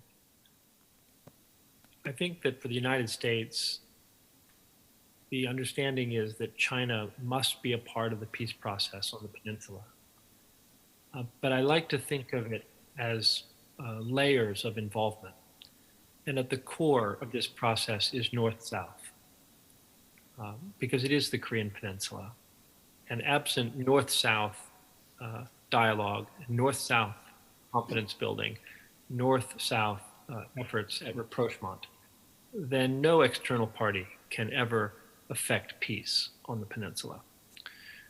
However, on the security dimension of this problem, both China and the United States have important roles to play. The United States, because it is our nuclear guarantee, our nuclear deterrent that helps to secure peace on the peninsula, but peace and denuclearization with North Korea is going to require a new kind of relationship between the United States and North Korea, a fundamentally new kind of relationship. And if that peace process reach its ultimate objective of a lasting, sustainable peace on a denuclearized Korean peninsula, then there need to be mechanisms in place to ensure the DPRK's security. Because the DPRK is unlikely to just trust Washington to honor pledges about North Korea's security, North Korea's sovereignty, without some form of guarantee. And I think this is where China can play an important role, because I think that China can hold the parties accountable for the promises that they have made. And China is a vital player, therefore, in trying to ensure that the DPRK can have confidence in a process of peace and denuclearization. I agree very much with Dr. Yang that denuclearization and peace are not sequential. In other words, nobody thinks that first we have to accomplish denuclearization and then have peace. I don't know anyone who believes that. I think everyone understands what Dr. Yang agrees with, which is that there is a interconnection between the two, that there could be a virtuous cycle, incremental steps toward denuclearization combined with incremental steps toward a lasting, robust peace regime. And in that process, not just the US and ROK and DPRK and China will play a role, but other parties will also have a role. Japan, Russia, the EU, nations of East Asia, because building a lasting peace mechanism on the peninsula is going to require many hands. There's a lot of damage that's been done on the peninsula over 70 years. The North requires massive rebuilding, and a peace process is going to need the support of all of the neighbors in the region, as well as players far away in Europe and elsewhere. So I think that the United States understands that China has a role to play, but the core of this is North-South, and that because South Korea is the US ally, it's natural that Washington looks to Seoul to lead this process. And I think that the Biden administration is listening closely to the Moon-Jae-in government. I think that the Biden administration will continue to be guided very much by the sentiment in Seoul, no matter which government it is, whether it's the Moon government or the successor government, because no independent US approach to the peace process could ever succeed. Thanks. 네, jannuzi. Thank you very much, President Jannuzi, for your statement. So on the two topics, we have had an in-depth discussion. And last but not least, I'd like to accept questions from the floor and from our online participants. And on these questions, our presenters and discussants can give the answer. Online, we have about 3 questions that we have received. I think there are too many for us to address all, so I'm going to accept just one question first. From Boston, we have Han Moon-soo, who is one of our standing committee members. Please go ahead with your question. Thank you very much. Ask questions. My name is Moon-soo Han, who is teaching economics at LaSalle University in Boston, Massachusetts, and also a member of the PUAC Boston chapter.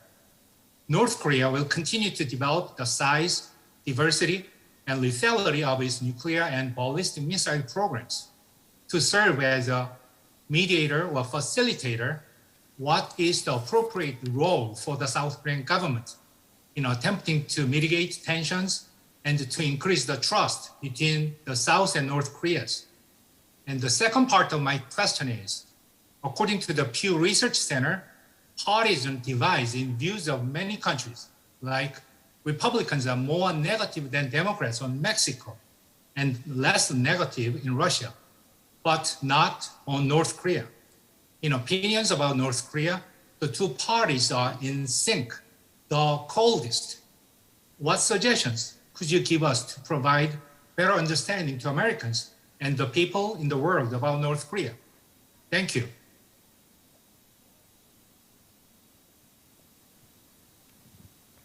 네, 다음으로는 Yes, we also have a question from the Washington chapter. Kang Ko-eun, would you like to give us your question?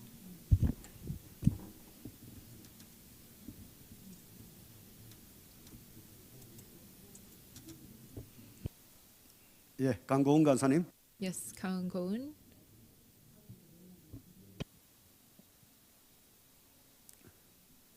네, 말씀 거기 음소거를 했나요?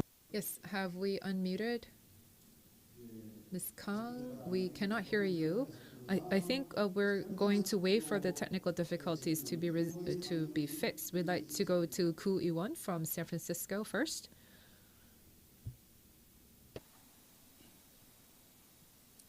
예, 샌프란시스코 구원이 Koo Won-hee from San Francisco.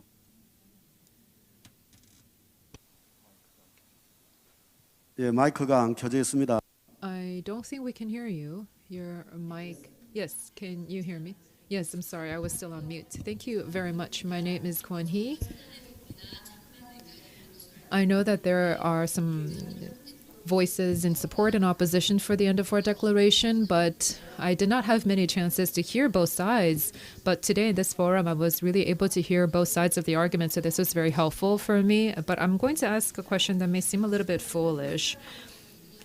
As a Korean, I thought that most people would support an end-of-war declaration, but there are many people who would oppose any events for end-of-war declarations, and even within the Korean politicians, this is kind of seen as a dividing issue. So that really broke my heart. I think that within Korea and within the U.S., we need to have a consistent, solidified voice for end-of-war declaration. But there's people domestically within us who are in opposition of end-of-war declaration. So what can we do to overcome this divide? I would like to hear from our panelists and discussants. 자, 이어서 Yes, thank you. Next, we'd like to go to Kang Go-eun of Washington chapter. Are we connected now? Can you hear me? Yes, we can hear you well. Hello, I am Kang Go-eun of the Washington chapter. My question is for President Frank Jannuzi. So in Washington, the Korea experts are saying that this end-of-war declaration that South Korea government wants, there's a lot of negative views, it seems, in the U.S. So the U.S. and South Korea experts, what should they do to promote more positive responses for the end-of-war declaration? What has to be added? What should be the revisions to the end-of-war declaration to increase acceptance? And secondly, this declaration, will this be encouraging North Korea to come back to the negotiation table? From September and October, North Korea said that the U.S. has to withdraw its hostile policy for it to come back to the negotiation table. So there seems to be a need for dialogue between the U.S. and DPRK for the end-of-war declaration. But without a change in position of the U.S. government, if it continues to try to continue with dialogue with North Korea, do you think North Korea will come back to the negotiation table? We're going to take one last question. Is there anyone here joining us offline, members of the floor, who would like to ask a question? 세 분이나 나타. I see 3 hands in the air. I don't know what to do. Is there any one of you who is very urgent in particular? Hello. I really enjoy the discussions today. I'm Lee Jun-yup. I'm from the Mapo chapter of PUAC. This has been mentioned in the discussions, in the panel discussions about the end of war declaration. Then the third provision would be about that there would additional consultations are currently being made. If we look at the end of war agreement, it says that the end of war agreement would be valid before a new agreement is signed. So if we were to include another extra provision, of course this is done to dispel the fears of countries like US and China, but would this provision be even necessary is my question. I know that there are many people here, but this question goes to Dr. Yang. What your thoughts are on this? 네, 이상의 질문 일단 시간 제한상 이상의 So I think that we cannot take more questions on behalf because of time constraints. We'll go to the responses. And also, as you give us your comments, you can give us some final closing comments. So you can respond to the questions. Plus, you can also give us final closing thoughts as well. I'm going to give you about 2 minutes each to all of our discussants and panelists. We will go in the order to Dr. Choi first, and then Director Jenny Town, and then Dr. Yang, and then lastly, President Jannuzi. We would like to hear your final thoughts. Dr. Choi? 예, 그 첫 번째 있었던 두 가지 질문에 대한 답변. So I would like to give my responses to, I guess, the first question that was posed, plus my final thoughts. Korea's role as a mediator. I think that if we go back to the 2018 timeframe, that we can have a lot of lessons from that. And I think that there are two takeaways from there.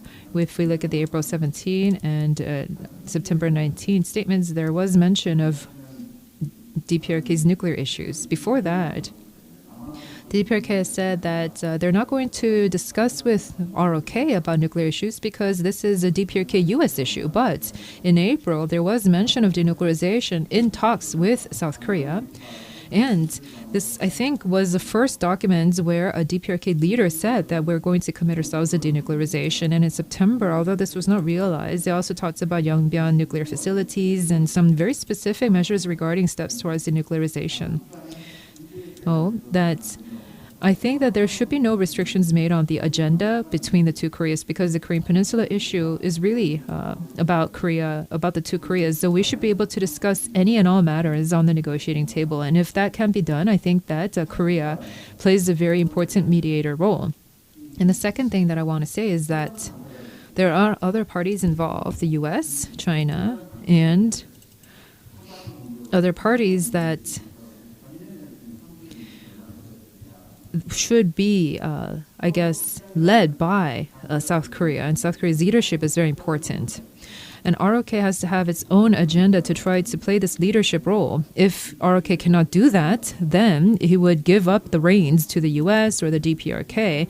But as you know, if the US leads the process or DPRK leads the process, then there are limits to be done. So the ROK has to be able to come up with its own agenda, a very important a persuasive agenda, and one of them is the end of war declaration. The DPRK nuclear issue has been in play for about 30 years, but this it hasn't been many times where ROK has been the first to come up with its own agenda and try to persuade both parties to do that.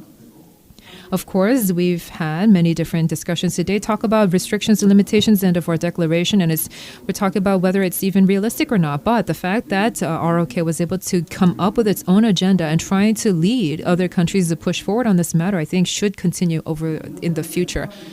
There are these different opinions regarding end of war declaration. We are in a free democracy, and so this is obvious. I mean, we cannot play down the opposition. There are people who are for and against this issue, and that's how democracy works, where many people argue and we try to build a consensus. So it looks very ineffective, but if we can build a consensus, this is the strongest system there is. That's part of what comes with being in a democracy. And for US and China, however, we're seeing a lot of polarization in politics. So this is a kind of worrisome issue, but we also have to be considerate about that and focus on that.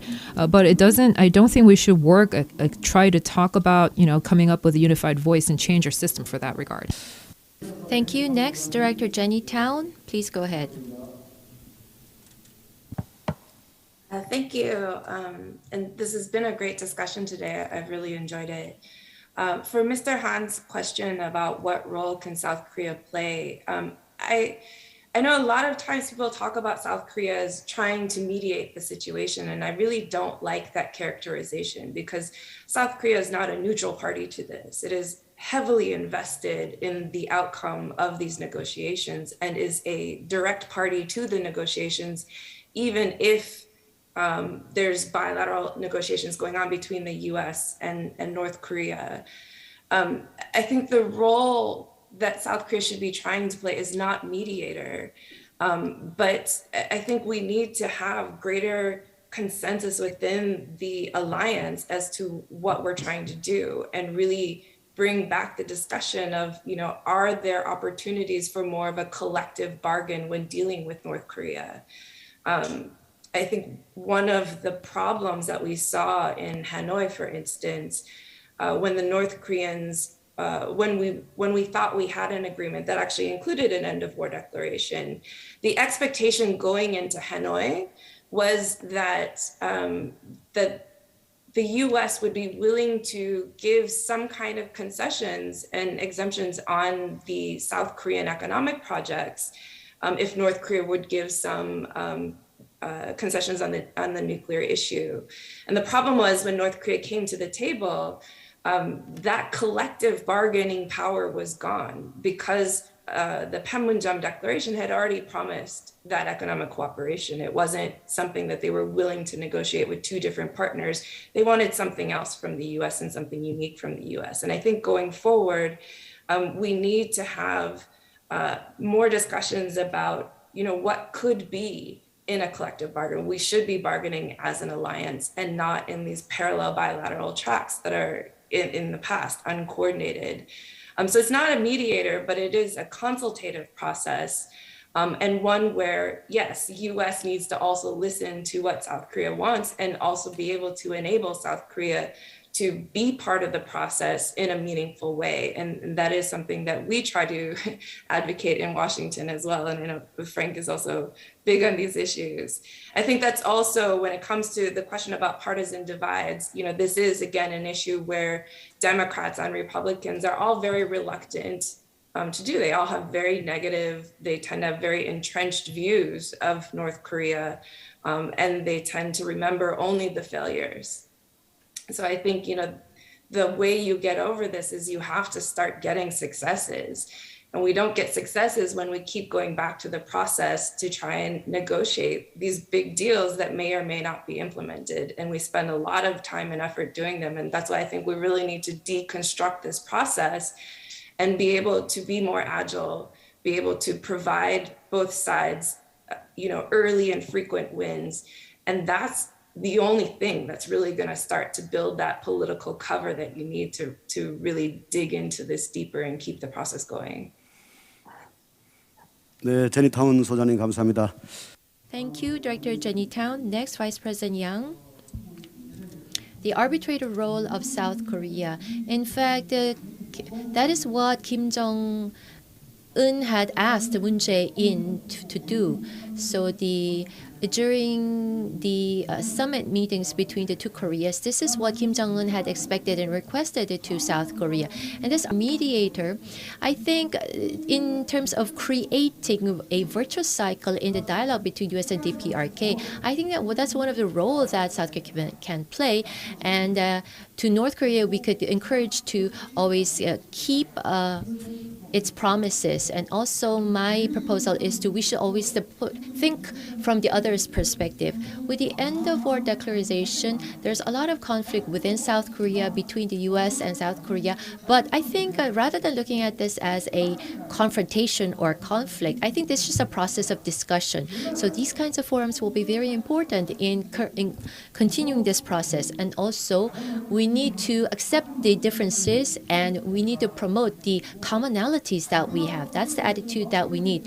And we receive a question from the floor on the end of war declaration. So the if in going to a peace regime in the Korean Peninsula, the end of war declaration will be an entrance, and so it will be the beginning process. So on the entry point, we needed to have some. We don't have any mechanism for peaceful management of the situation in the Korean Peninsula. So this.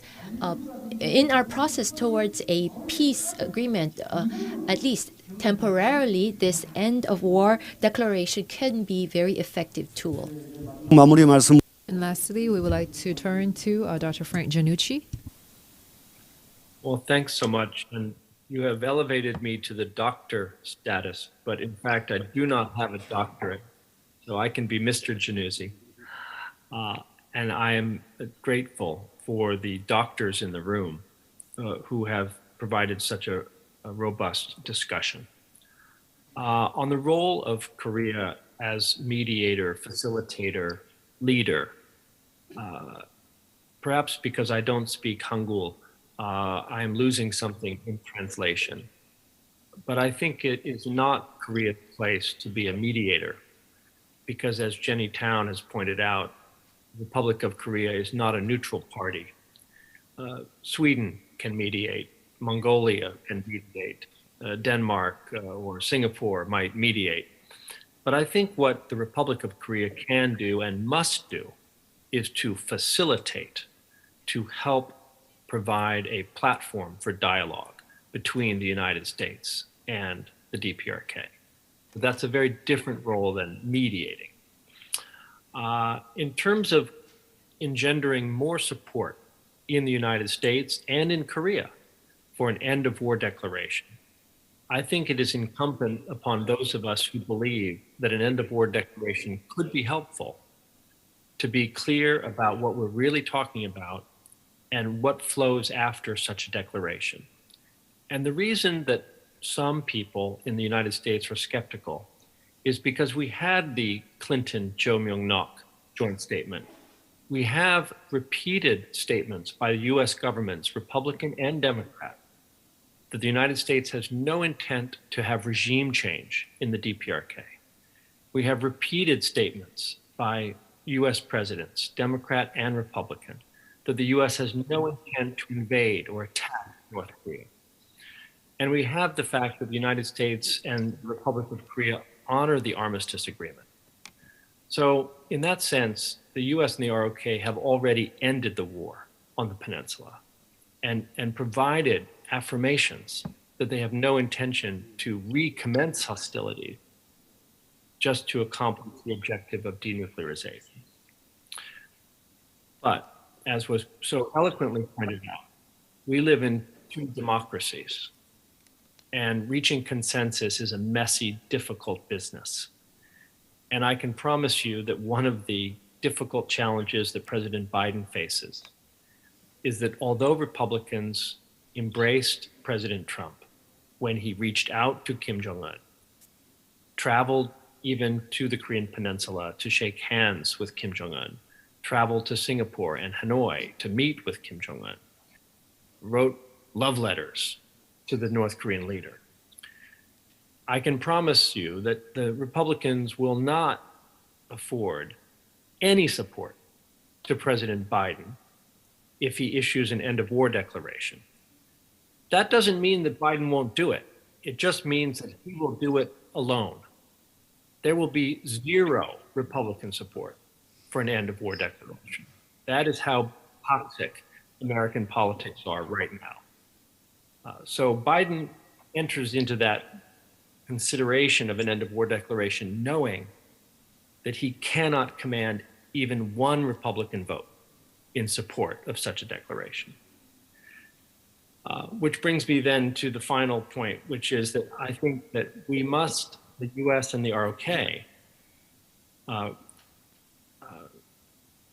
manage to forge one voice and a common approach to the end of war declaration idea. And I think we're closer to doing that as a result of the wonderful efforts of organizations, such as yours, that are promoting dialogue between the US and ROK on this very difficult issue. And I commend you for this effort, and I hope you will sustain the effort, because I think we are closer to mutual understanding today than we were 3 hours ago, and we're closer today after the efforts of our governments than we were 6 months ago.